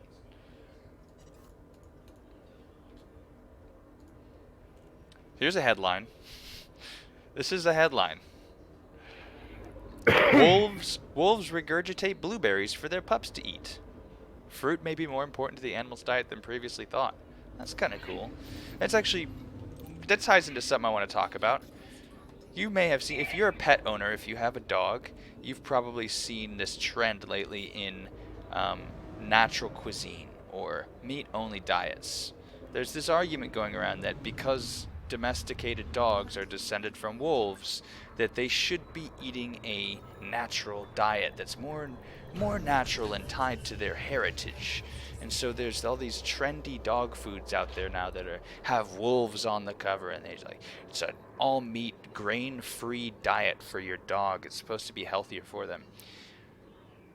BS, that's right, Muffin. Grain-free diets are terrible for domesticated dogs. For at least the last 50,000 years, they've been developing alongside humans, consuming what we consume. Their digestive system has evolved alongside ours. They should not be eating grain-free, and in fact, in some species, grain-free diets can cause serious health problems, including blindness, joint issues, liver decay, or liver disease. There's a few things depending on the breed of dog. I would say the only thing regarding dog food is that dogs nor humans were ever meant to eat consistently dry, harsh food, because the body, no matter what body, human or animal, creates an immense amount of mucus whenever it eats something dry like a cereal. I don't know that the body's mucus response is necessarily evidence that we shouldn't be eating it. I mean, we've developed these incredible external stomachs called kitchens, where we can pre-process our food in any number of ways. You have to take things in moderation. I think if you're just eating a ton of, yeah, if that's all you're eating is dry grains, but no, I don't. Well, I mean, as far as dogs go, most dogs only eat dog food. So I mean, and we've seen in the last few years, at least, that dogs are getting, they're dying a lot quicker. Right. Well, I do know that the grain-free dog food fad is bad for your domestic dog. You need to be eating a balanced diet. But as Muffin says, grain-free is essential for cats and BS for dogs. That's right, because cats are obligate carnivores. They have to eat it. They have to eat that meat. The life of an obligate carnivore is not an easy one, though, I'll tell you that.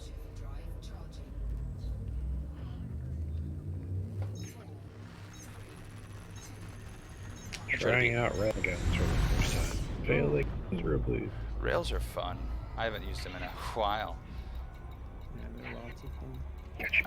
I'm gonna hit this low intensity over here. Oh. I think that's where you are, yeah? Yeah, that's where you are. Fantastic. Nav log up soon.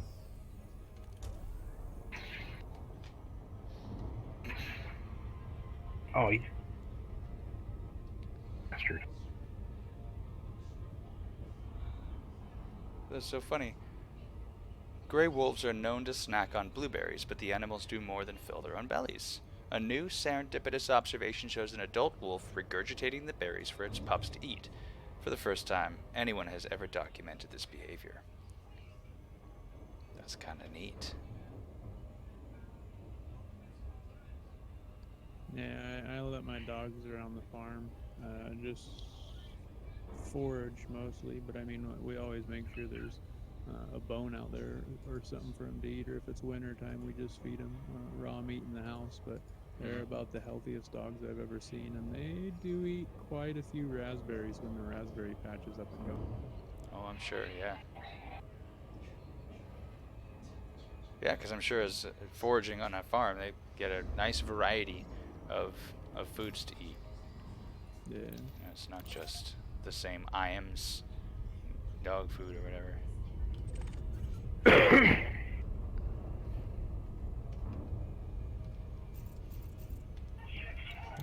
We lost. Oh, you lost it? Yeah. Dang it, Bobby. Whoa!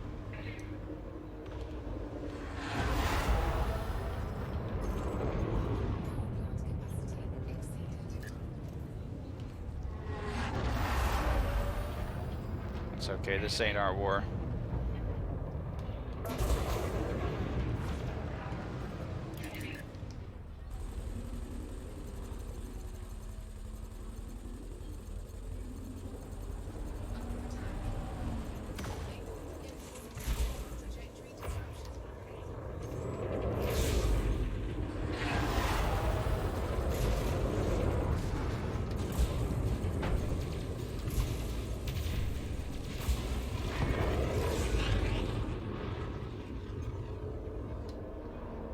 Muffin, buried under fur, you can't see the fight. That's okay. Can you see this? Just kidding. Is it just one fur baby that's buried you completely? All 8 kilograms of it?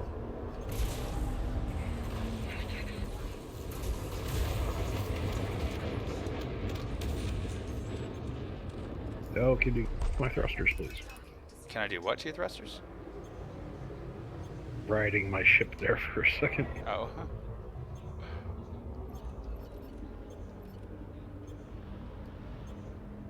Oh my god.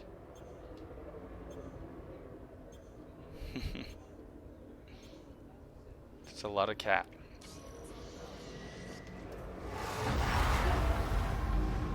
Alright, let's jump out, cycle around.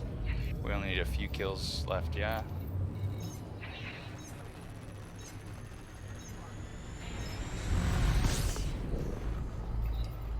Someone's got to take care of the kitties, Muffin. Oh my god. Havelock, I hate you.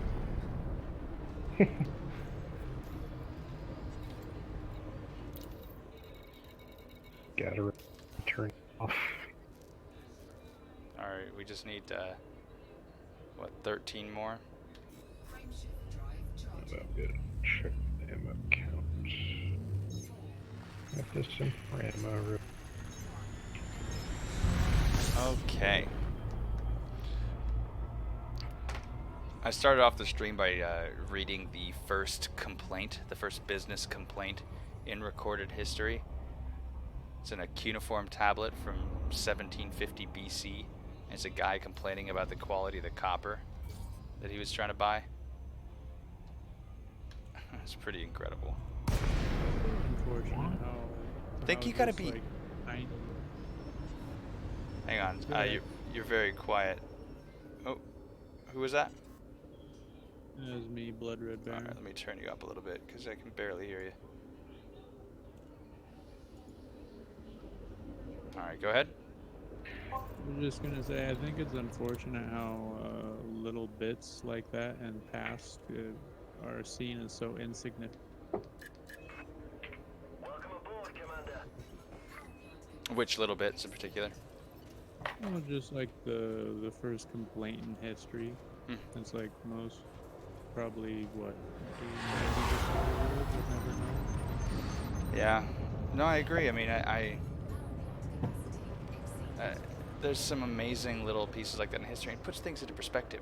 I mean, you think about right now, if you were to go to a business and have a bad experience, and how bad does it have to be for you to take the time to open up an app and to write a review? How pissed do you have to be? Usually, it's got to be pretty bad, right? I mean, it's not just regular bad service that pisses me off. It's got to be something outrageous where I'm like, holy shit, like, I gotta tell people about this. On a side note, the decline of customer service is probably the most tragic thing that is happening right now. You can thank a lot of that with late-stage capitalism. Used to be that the brands, Absolutely. the product and the brand was something that was meant to last a lifetime. You bought a Sears oven, that was an heirloom. Your grandkids are going to be using that oven. The same one that you bought under a lifetime warranty. I think it was from Socrates who was conveying how to choose who you buy from, and he basically said always look at the character of the salesman, not the product. Yeah, well, look at the character of our salesman.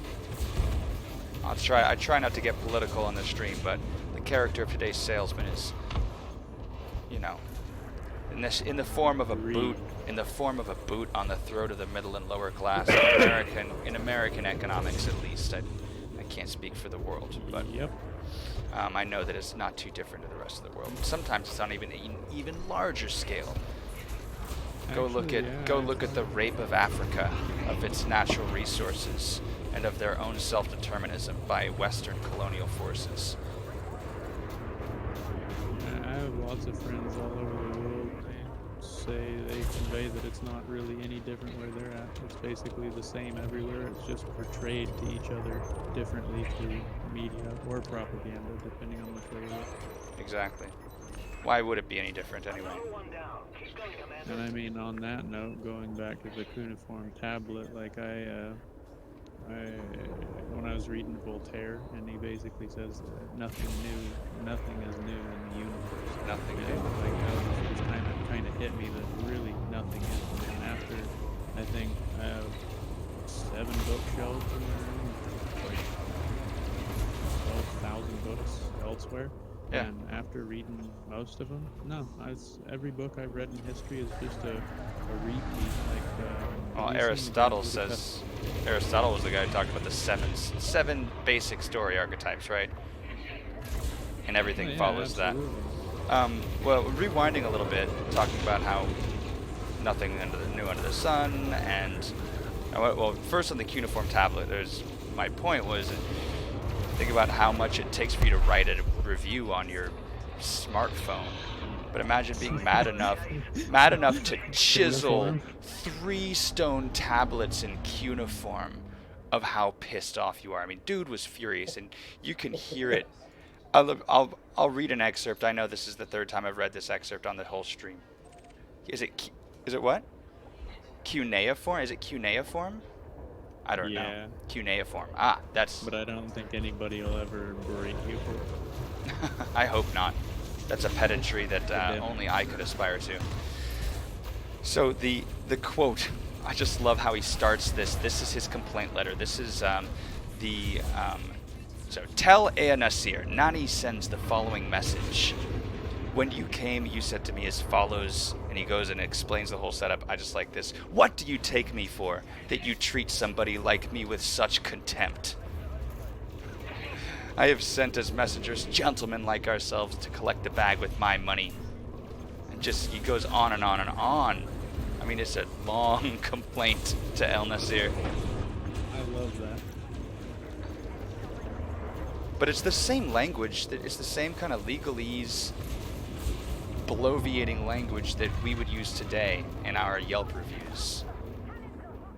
We're the same. The first Karen in history. Yeah, I'll say that's probably true. Karen. K-Ron. Yeah, remember these are Mesopotamians we're talking about here.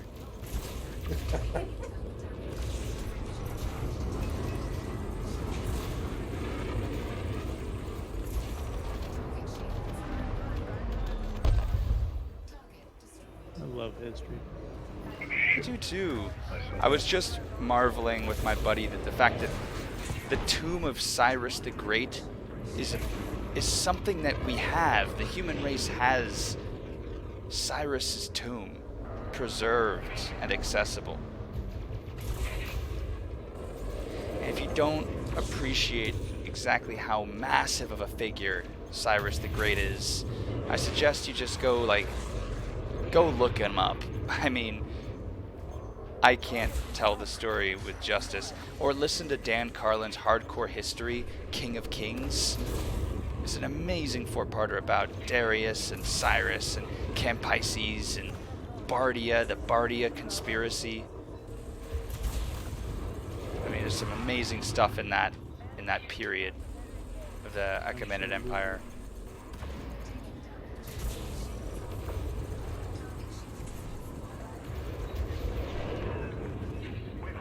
Come on, railguns. I'm flying so lazily tonight, it's hilarious. I'm just like getting this shit kicked out of me, but eh. We're talking about science tonight, not peak gameplay, alright?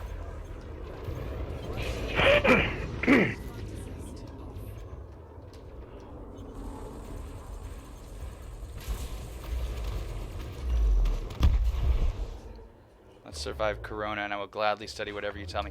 You know, I'm not too worried about Corona. That's not wholly different from the flu, really. Not at all, in fact. Shit. Vet Really, noticed me.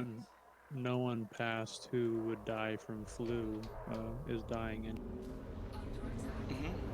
So, I mean, we could just look at in America. The CDC So- predicts that at least 12,000 Americans will die from the flu in every See year. this core? I see This this. Corvette needs to. Oh, there's a vet?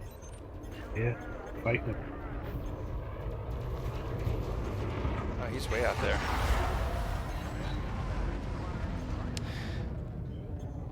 As many as 61,000 people died in the 2017 to 2018 flu season, and 45 million people were infected. That's in America alone. Corona, really not that concerned about it. So it's going to go one of two ways, the way I see it, maybe three ways. One way that it could go is that it will be a little too deadly. It'll burn through its host population before it has a chance to really spread. Or it won't be very deadly at all. It'll have a very low death rate. It'll mostly, so far, there's only one of the reported deaths was from an otherwise healthy young person. Every other death has been a frail senior citizen. So it's not really that great of a risk for that. Not even children. You know, a lot of time the flu can really impact children disproportionately. But the coronavirus really isn't impacting children very heavily. Those are the main points against fearing it too much. Then the final option is it kind of just it becomes an endemic disease that we deal with on a seasonal basis, just like we do the flu and the rhinovirus and everything else. Okay, Fertilance took apart of it. Muffin says, do you know that the American regime was advised to search for corona vaccine on a scale of the Manhattan Project? It's expected to be a global pandemic, seeing the rate of spread. Yes, it could very well be a global pandemic. We already have many of those that we deal with all the time. It being a global pandemic doesn't necessarily make it something that we need to be afraid of. It's just something that, protect yourself, of course. Good news is the coronavirus, the novel coronavirus has been classified. I believe it's been mapped. I know that they're currently working on a vaccine. I gotta go fix it. Alright.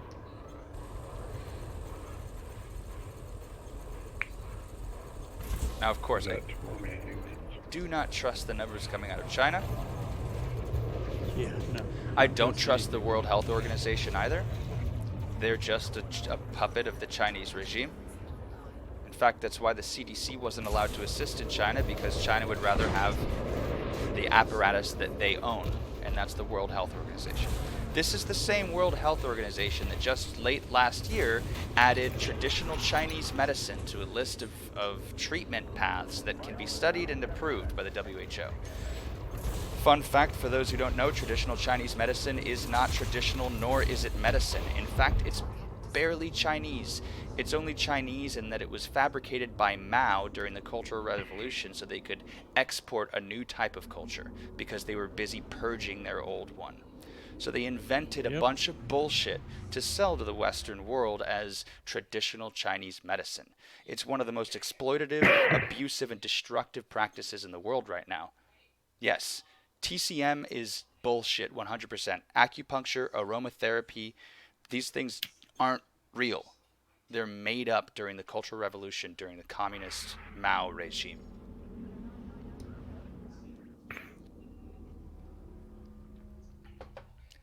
We still don't know what makes this coronavirus so special, since it likely came out of the biological facility in Wuhan, which works on the coronavirus. That kind of stuff, yeah, no, you're right. As a medicine, it is a hoax, but it does work. Absolutely. You smell lavender, that kind of stuff makes you feel good. Absolutely has chemistry. This biological facility talk, I've heard a lot of spurious information coming out. The fact is, China is a hotbed for new viruses.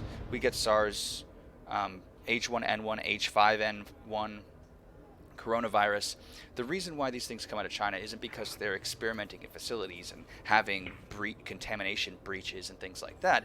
Usually, what we see in China that is unique to the rest of the world is a unique combination of heavy urbanization and high population density, combined with an intense level of rural culture. In China, unique to most of the world, you find wet markets right in the middle of cities. So you have very, very tight population density in places where you can go and get live livestock to bring home and slaughter yourself. In American food supply and in European food supply chains, when there's a contamination in a poultry farm, that's fine. They usually will treat the animals in living with antibiotics, and then after they've been slaughtered, the meat is cleaned, very thoroughly cleaned, so that there's very little transmission. But when you want to buy your own fish and butcher it at home, or buy your own chicken and butcher it at home, there's zero regulation.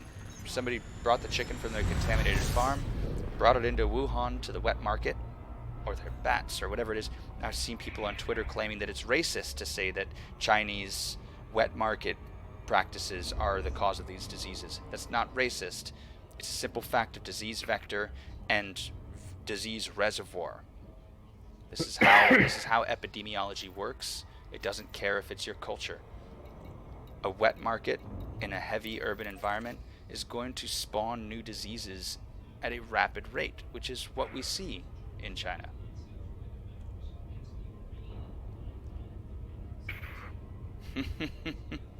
Muffin, I see that. It happens on its own. In fact, I got into it on Twitter with somebody who was claiming that it was a bioweapon. And I was arguing against them mainly for the fact that bioweapons are really the stuff of Hollywood. It's really the stuff of Hollywood. Bioweapons are a piss-poor investment. If I was a paramilitary group or government and I wanted to find some way to develop a new weapon, a bioweapon is a weapon that you cannot aim, you can't really pull the trigger on it, you can't turn it off, and you can't control it once it's released. You can't stop it from harming your own population or your friendlies' populations. And as a form of population control, something like novel coronavirus is extremely ineffective. I think the seasonal flu has fatality rates as high as 16 to 20% depending on the year. If not higher, I might be fudging those numbers slightly. I'd be surprised if novel coronavirus exceeds that.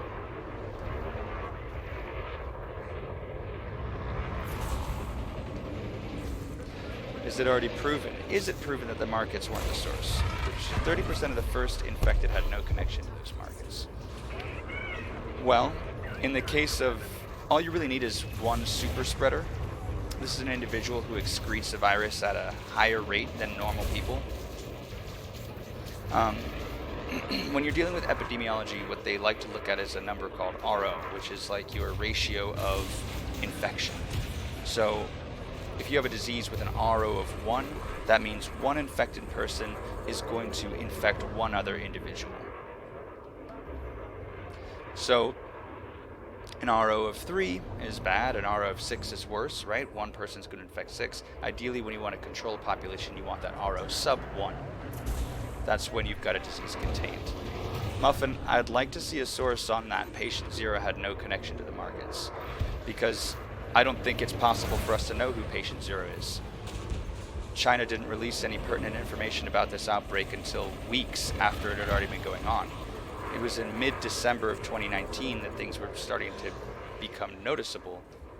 And you better believe China had kept a lid on things before that point. So I don't think anybody but some corpses buried in a Wuhan cemetery know who patient 0 is. But if you have a source, I'd love to see it, because I wanna know more about that. But from what I've heard, my most trusted sources on this, it's the wet markets.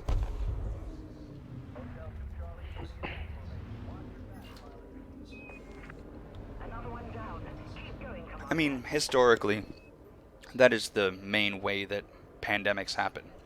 That's why Europeans wiped out Native Americans, was their exposure to livestock in close proximity to urban environments. That's how Spanish flu happened. That's how so many diseases occur.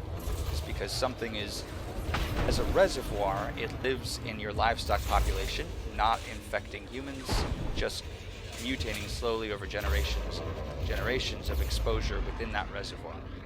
And it just takes one to leap that barrier into humans. That's how bird flu happened and swine flu both, from the wet markets in China.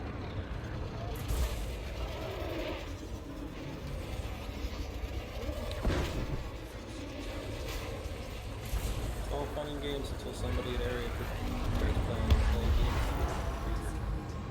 games.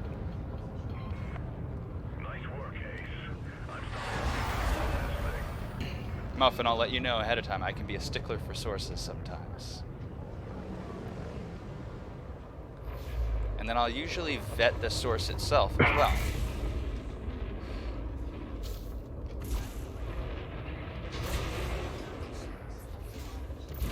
Because I'd love to know how anybody could possibly have any reliable information about the early days of the infection. So that wasn't information that was being publicized. And if we do have it, then that means we implicitly have to trust China's word, which I would never do that in a million goddamn years for as long as I fucking live.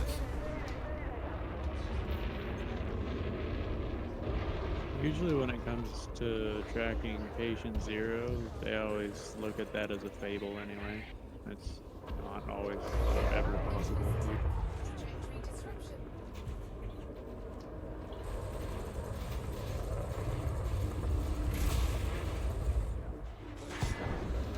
So say that again. They usually consider patient zero as a fatal case.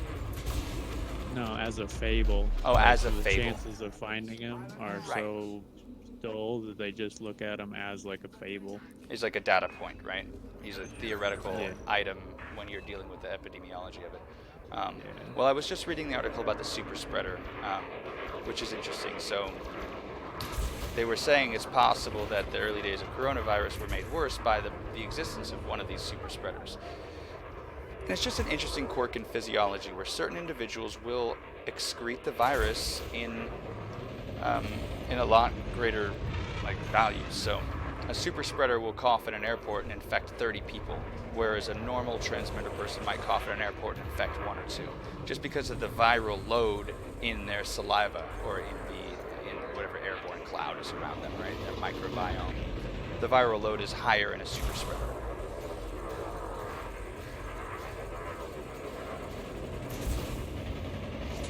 Now, one of the things that the couple scientists in this podcast that I listen to keep recommending is the series on Netflix, Pandemic.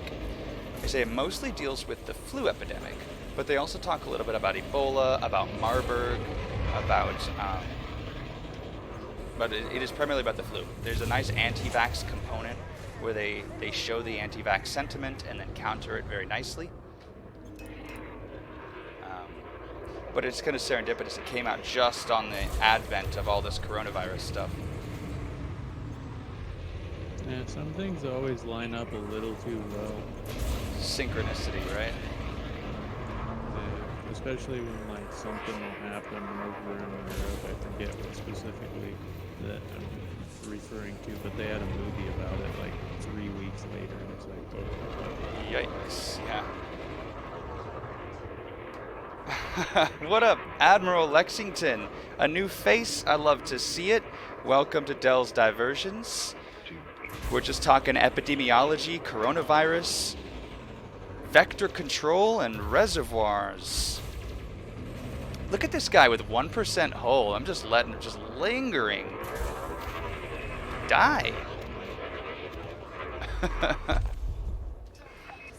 Muffin, I'm going to DM you my email address so you can send me that link.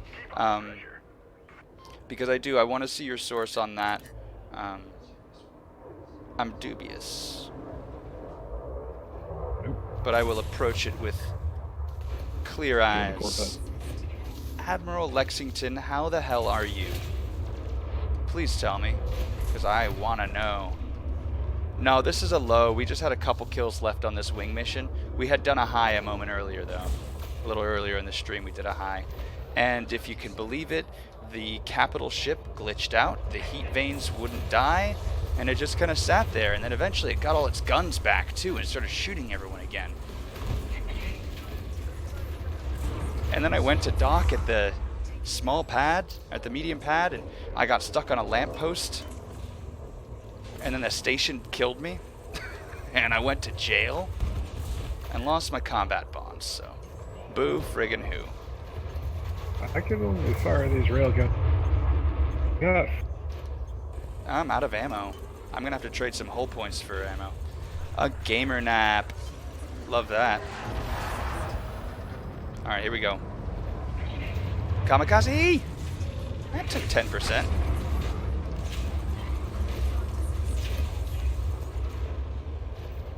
Oh, okay, cool. Thanks, Muffin.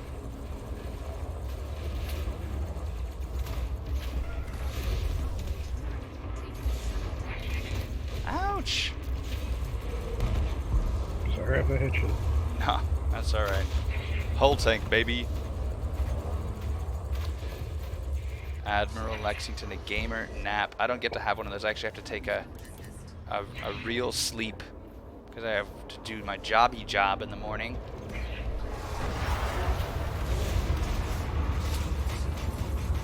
There we go, I hooked him.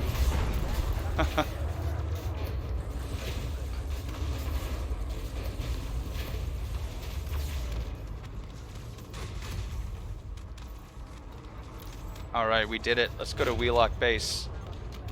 Turn this baby in.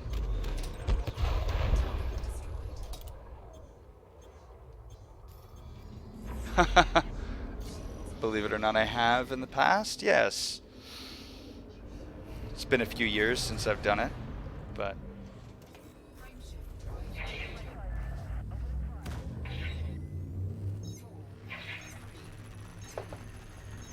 Trying to get another. Oh, babe, is this a meme to share with the stream? A Wii one? A Wii stream meme?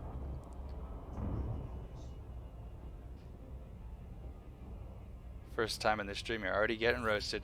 You know. It's always done with love here. That's the caveat at Dell's Diversions. Is it's full of love. Full of that sweet lovin'. And I'm gonna be the first ASMR Elite Dangerous streamer. Just you wait. This is it.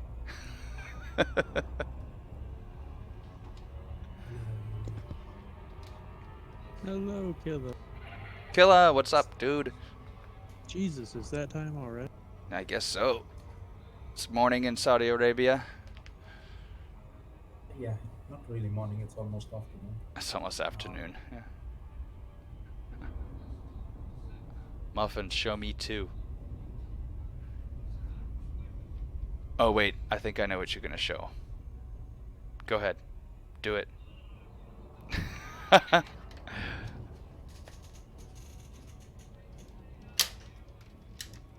I missed.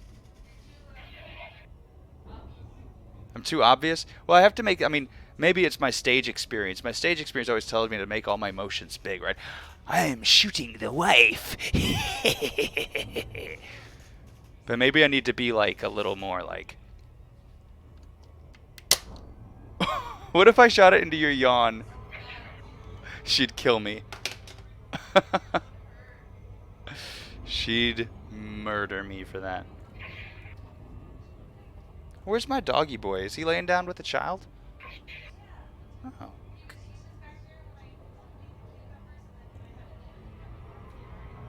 Aww. Can't sustain percent. Killa, it's good to see you on the stream, sir. You think that would be an awesome way to die? Really? You want to die on choking on a Nerf dart? I think that's actually rather undignified. Oh dear, notifications. Muffin and Bob. Hello, everybody. Ooh. Bob sent me a build for a PvP ship with a note, and this is an interesting note that has piqued my attention. He says,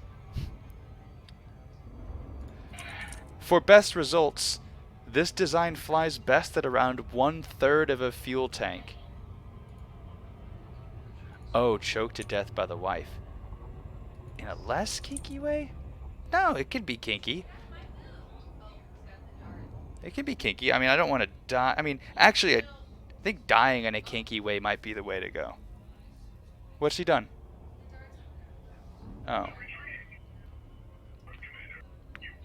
Yeah, I think that's actually not a bad way to go. Sign me up for that grand exit.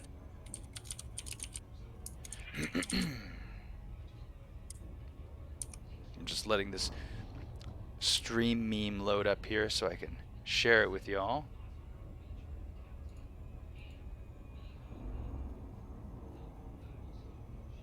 Are there any famous kinky deaths? Are there any famous kinky deaths? I guess Mr. Hands. They're even more ridiculous in the lore than the gameplay. There's always Vladimir the Impaler. Vlad the Impaler, that's only kinky for some. Wait, Admiral Lexington, tell me the lore, how PAs are more ridiculous in lore than in gameplay, because I'm a big fan of PAs and I'm a big fan of lore, so please combine these loves for me in a beautiful melange of hand-wavy pseudoscience, because I'm excited.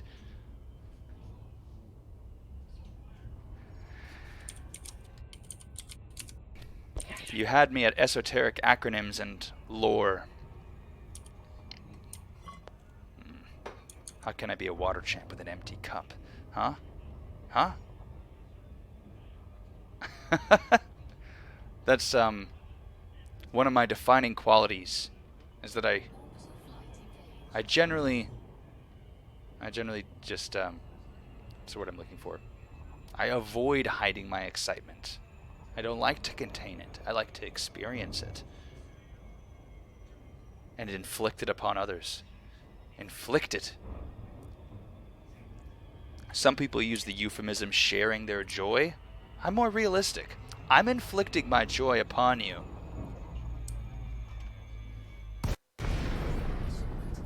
Do you guys see why I sometimes feel a little self-conscious about hanging out in the Discord while I do this? Because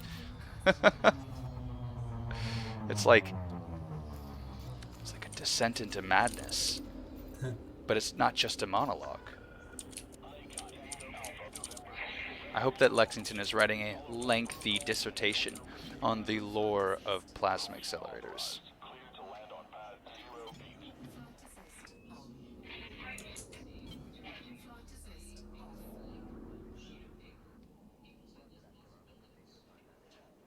Why did my FSD start charging when I my weapons back in?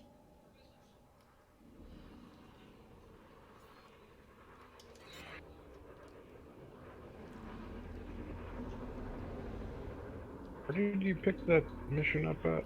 Wheelock Base. Wait, yeah, I can't do that.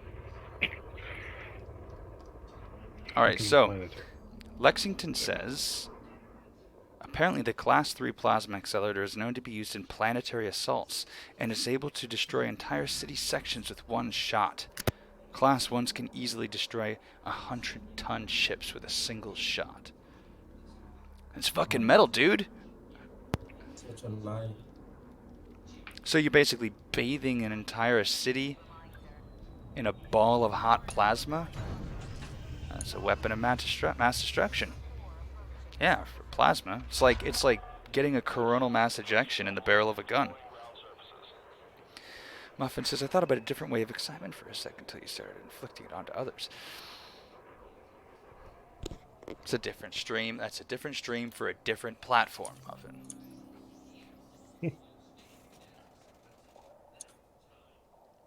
Class 4 would be able to overwhelm the magnetosphere of a star, right? Couldn't you fire a PA at a star? It would be like, yeah, it would be like a miniature stellar collision. You'd overwhelm the magnetosphere and introduce a ton of mass and heat into the star. I won't leave you out, Muff. Don't worry. I'm going to take these biotech conductors because I need them. Lexington, that's such a cool fact. I don't want to imagine what the Class 4 could do. Yeah, I don't either. You combine the streams, does that, like, decimate a planet? That reminds me of the Star Trek thing. Where I'm not the biggest Trekkie, not a huge Trekkie, but I know that in the lore, the Vulcans decided that the humans were... Election missions. They decided humans were going to be cool, right? They're like, alright, we're going to let the humans have a warp core. They decided to give the humans 2 warp cores. Because they were like, we need to give them 1 to practice with. Warp cores are complicated pieces of machinery. It took us a long time as Vulcans to figure this out. So we better give these silly humans 2 warp cores so they can have 2 ships. That way if they crash one or experiment with one, whatever. So they give the humans 2 warp cores. And the humans say, hey, what if we took these 2 warp cores and just put them in 1 ship and had a double warp core ship? And the Vulcans went, wait, no, excuse me, no, please don't fucking do that. Nobody's ever been stupid enough to do that. We can't figure out how to do that. If you did it wrong, you could destroy the entire universe. Please don't put the warp cores together. Wait, what? And so Hello? So then the humans put the warp cores together. And they did it Obviously, right. like humans do. Yeah, exactly. There's a great subreddit, HFY, stands for humans, fuck yeah. And it's basically a series of writing prompts about how humans just so happen to be like the most unrelenting, unrepentant badasses in the galaxy. And like every alien they meet, it's just like, what the fuck is wrong with humans? Like, how could they be the way that they are? Because we come from a death world. Anyone want to go mining? Got a little. Get out of here with it. Actually, I gotta No, go to bed man. soon. Mining again? A Money death grab. world, yes. Earth as a death world is one of my favorite concepts. It's not necessarily a science fiction concept. It's a planetary biology concept. 100 million. Here, I'll go ahead and hop into a different channel here so that you guys can plan your mining. Sorry. That's okay, no. Sorry. I'm the one sucking the air out of the room. I'll be over here. If not, did your friend play the game? Yeah, death world. So, all life on Earth, 100% of life on Earth, is predicated on the death and decay of life before it. There is no life that exists on our planet that doesn't exist due to the benefit of some other life's death and consumption. It's just a fact. And in fact, mass extinctions are not a uniquely human result. The first life on Earth bred and spread so prodigiously that it consumed all of its natural resources and caused its own death. I'll get him out. They over-oxygenated their environment and turned it into pure poison until they wiped themselves out. So yeah, it's a death world, and in science fiction sometimes it's fun to think about what if different kinds of planetary biologies that would result in different species, and some of these species may not be from death worlds. But everything about human physiology, psychology, biology is due to its need to survive in a death world. Its need to reproduce and pass on our genetics in a death world. I think alien races would be shocked that we subsist on oxygen. It's an incredibly toxic gas. Although, probably not. It's an energetic element. But yeah, exactly. It took me some reading of sci-fi to view Earth as a death world, but it's 100% a death world. And that's what these aliens would call it. Like, these monsters come from a death world. Why would we trust them? They eat each other down there. Most life on Earth ends with fangs crushing its neck, with scavengers eating you butthole first while you're still bleeding. We got it good, man. Humans got it good.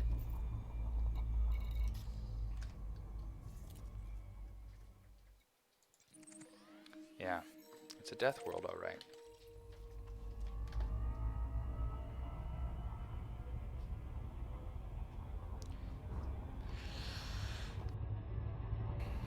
That's why, when I die, I want to find a way to do this. I need to go change burial laws. Hey. It's 2020. We started... Hey, we're doing that business. Look, we got it down. We got it down. I'm glad that is back in vogue again. Let me tell you. No, you completely blanked me out, though. I was going to say something. Shit. Like, I read that sentence, and I was like... I'm a dog.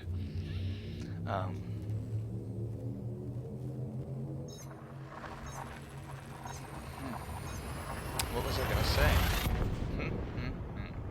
What up, Lex?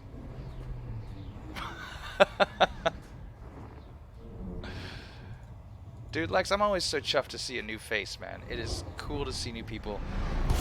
I run an elite squadron, and we've got a good coalition, so a lot of times, I got the regulars, the people that are in my squad. I was talking about how humans have it good. We do have it good. I was talking about humans, fuck yeah, as a writing prompt. Yo, Lex, what's up?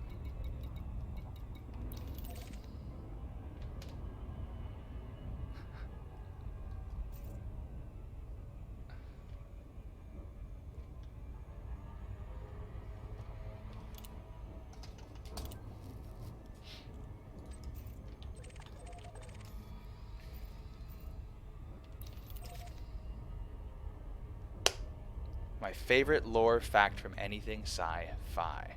Yeah, you done it now. Let me think. Well, it's hard for a fact to come from a science fiction. Yeah. It's good to have people like you around, Lex. Oh, I know. This was I thought of this sci-fi book that I read not too long ago. I need to reread it again. It's called A Fire Upon the Deep by Werner Vinge. And it's one of my favorite first contact sci-fi stories because it deals with a truly unique type of alien. You know, it's not... Alright, I won't look to the left. We're not dealing with your normal humanoid with a wrinkly forehead or funny shaped ears. What this new alien species is a canid type pack mind. I think that the author wrote them to be kind of dog-like, just to give us something a little more familiar as human readers. But basically, imagine this species. It's a pack mind. So one individual is actually quite stupid. It's not it's not capable of complex thought or planning or even much emotional range. It's kind of a dumb creature. The name is A Fire Upon the Deep by Werner Vinge. Werner, Vernor, Vinge, Vinge. Or was it Larry Niven and Jerry Pournelle together? I forget. Ugh. Anyway, so this pack mind is really neat because you got the individual, which is kind of dumb, and then you have if more individuals join the pack mind, the neural network becomes more complex, and so two members in a mind are capable of a little more intelligence, a little more planning, a little more emotional range. 3 members, 4 members, the more members you add, the higher your intelligence and capability and planning and emotional ability.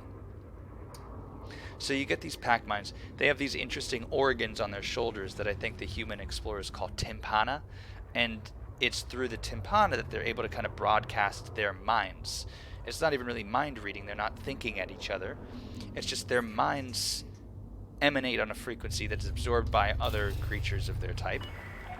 Almost trespassed. And there's a really neat part, and this is the part that I'm getting at. This is a really cool moment in the story, and this is pretty spoiler-free because it's late in the story, but eventually they start to develop technology, and they discover radio waves, and they discover how to make radios to communicate with. But they... Yeah, Lex. Exactly, and it's ad hoc and cumulative as well. So these... But it's not just intelligence, it's a gestalt self. The members of the pack mind don't think of themselves as individuals. They think of themselves as members. You're my other member. You're my largest member. Whatever. You're the way that you would think of your arm, or your leg, or your left eye. So they develop this radio equipment that they strap onto their tympana so they can broadcast their consciousness to their members over a longer range, because actually the pack mind has to stay relatively close geographically. If they start to spread out, or if they get mingled up with other pack minds, it gets noisy and chaotic, and the individuals can become, or the consciousness of the pack minds can become confused and modeled with other packs. So at one point they developed this radio technology, and there's a scene that is just stuck with me. It's stuck with me, and I want to recreate this experience for humans, and I know how to do it. So you get this pack mind to strap on this radio equipment on their tympana so they can transmit their consciousness beyond the normal physiological limit. And one member of the pack goes in that way and climbs a mountaintop. And the other member goes that way and goes and climbs another mountaintop. And now they're transmitting their consciousness across a geographic scale, and their perception expands physically to where they get the sense of being a giant. Because it's like, you can imagine parallax of your view, to where you can get the sense that you're much larger than you are. So basically, I feel like you could do this with a pair of VR goggles and trick your mind somehow by broadening the parallax of your bifocal vision, getting it, or not bifocal, but bivisual. I don't know the fucking words for things, guys. I'm not a scientist. What do you want from me? But you could trick your mind into thinking you're much larger and much taller than you are by fucking with the input of your individual inputs, of your individual eyes. It's getting late, so my train of thought is becoming a little more fragmented.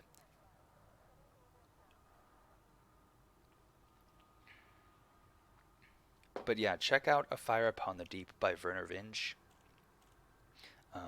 And there's a sequel to that one called A Deepness in the Sky. I love those novels. They're fantastic first contact books. There's a neat, like, universal or galactic theory of intelligence built into the lore of those stories as well. They're called the zones of thought. And that is the closer to the galactic core you are, the slower thought is, the slower consciousness can move. That's kind of a dead zone near the core. And the farther out you get from the galactic core, the more powerful and potent your consciousnesses and sentiences can become. So that where we are, we're kind of in the middle zone of thought. And we can have inventions, and we can have societies, and we can have wars, and we can make art, and we can have powerful emotions, and we can make love, and we can die and believe in the afterlife, and we can do all these things that we can do because of where we are. And in this book series, the farther out you go, here be dragons. You get out there and you start to encounter interdimensional intelligences and more vast states of consciousness existing on different levels. So there's some pretty neat stuff. In fact, my character's name, Tanbin Fan Nguyen, shamelessly ripped from the Zones of Thought series by Werner Vinge. So there you go. We've come full circle. Well, folks, I'm going to call it a night. It was a beautiful stream. I had a really lovely time with you all. You guys are stars. Y'all stars. Any last thoughts? Thanks for the follow, Lex. I appreciate you. My idle screen is, will have my schedule up. Those are, as a suggestion of a schedule, those are the times when I'm usually available to stream, and I'll try to hit those dates, life permitting. So, yeah. Good nighty night. Tell you what, if you guys have any ideas of science stories or headlines that you want me to cover in future streams, I haven't set up a Discord for my Twitch yet, but you can hit me up on Instagram, on the Twitter, and then I even have a YouTube channel, but this is mostly just where I put my VOD backup. Although occasionally I do produce a video and put it up on YouTube. Check out my Sidewinder Scramble video. That's my latest one. I'm pretty proud of it. It's my first time making a full edited video, so that was a good time. So anyways, cheers, good night, have a lovely time, be lovely to each other. Don't forget to make the charitable assumption. Anytime you are encountering somebody who's coming at you in a way that you might not enjoy, it costs you nothing to, at first, make the most charitable assumption you can about whatever that person is saying. Assume the best. Give them rope to hang themselves by, in essence. Let somebody show you their true colors. But, we tend to prejudge whether we're right or not. It's probably not the best way to go about it. So just love each other, be good, and until next time, good night.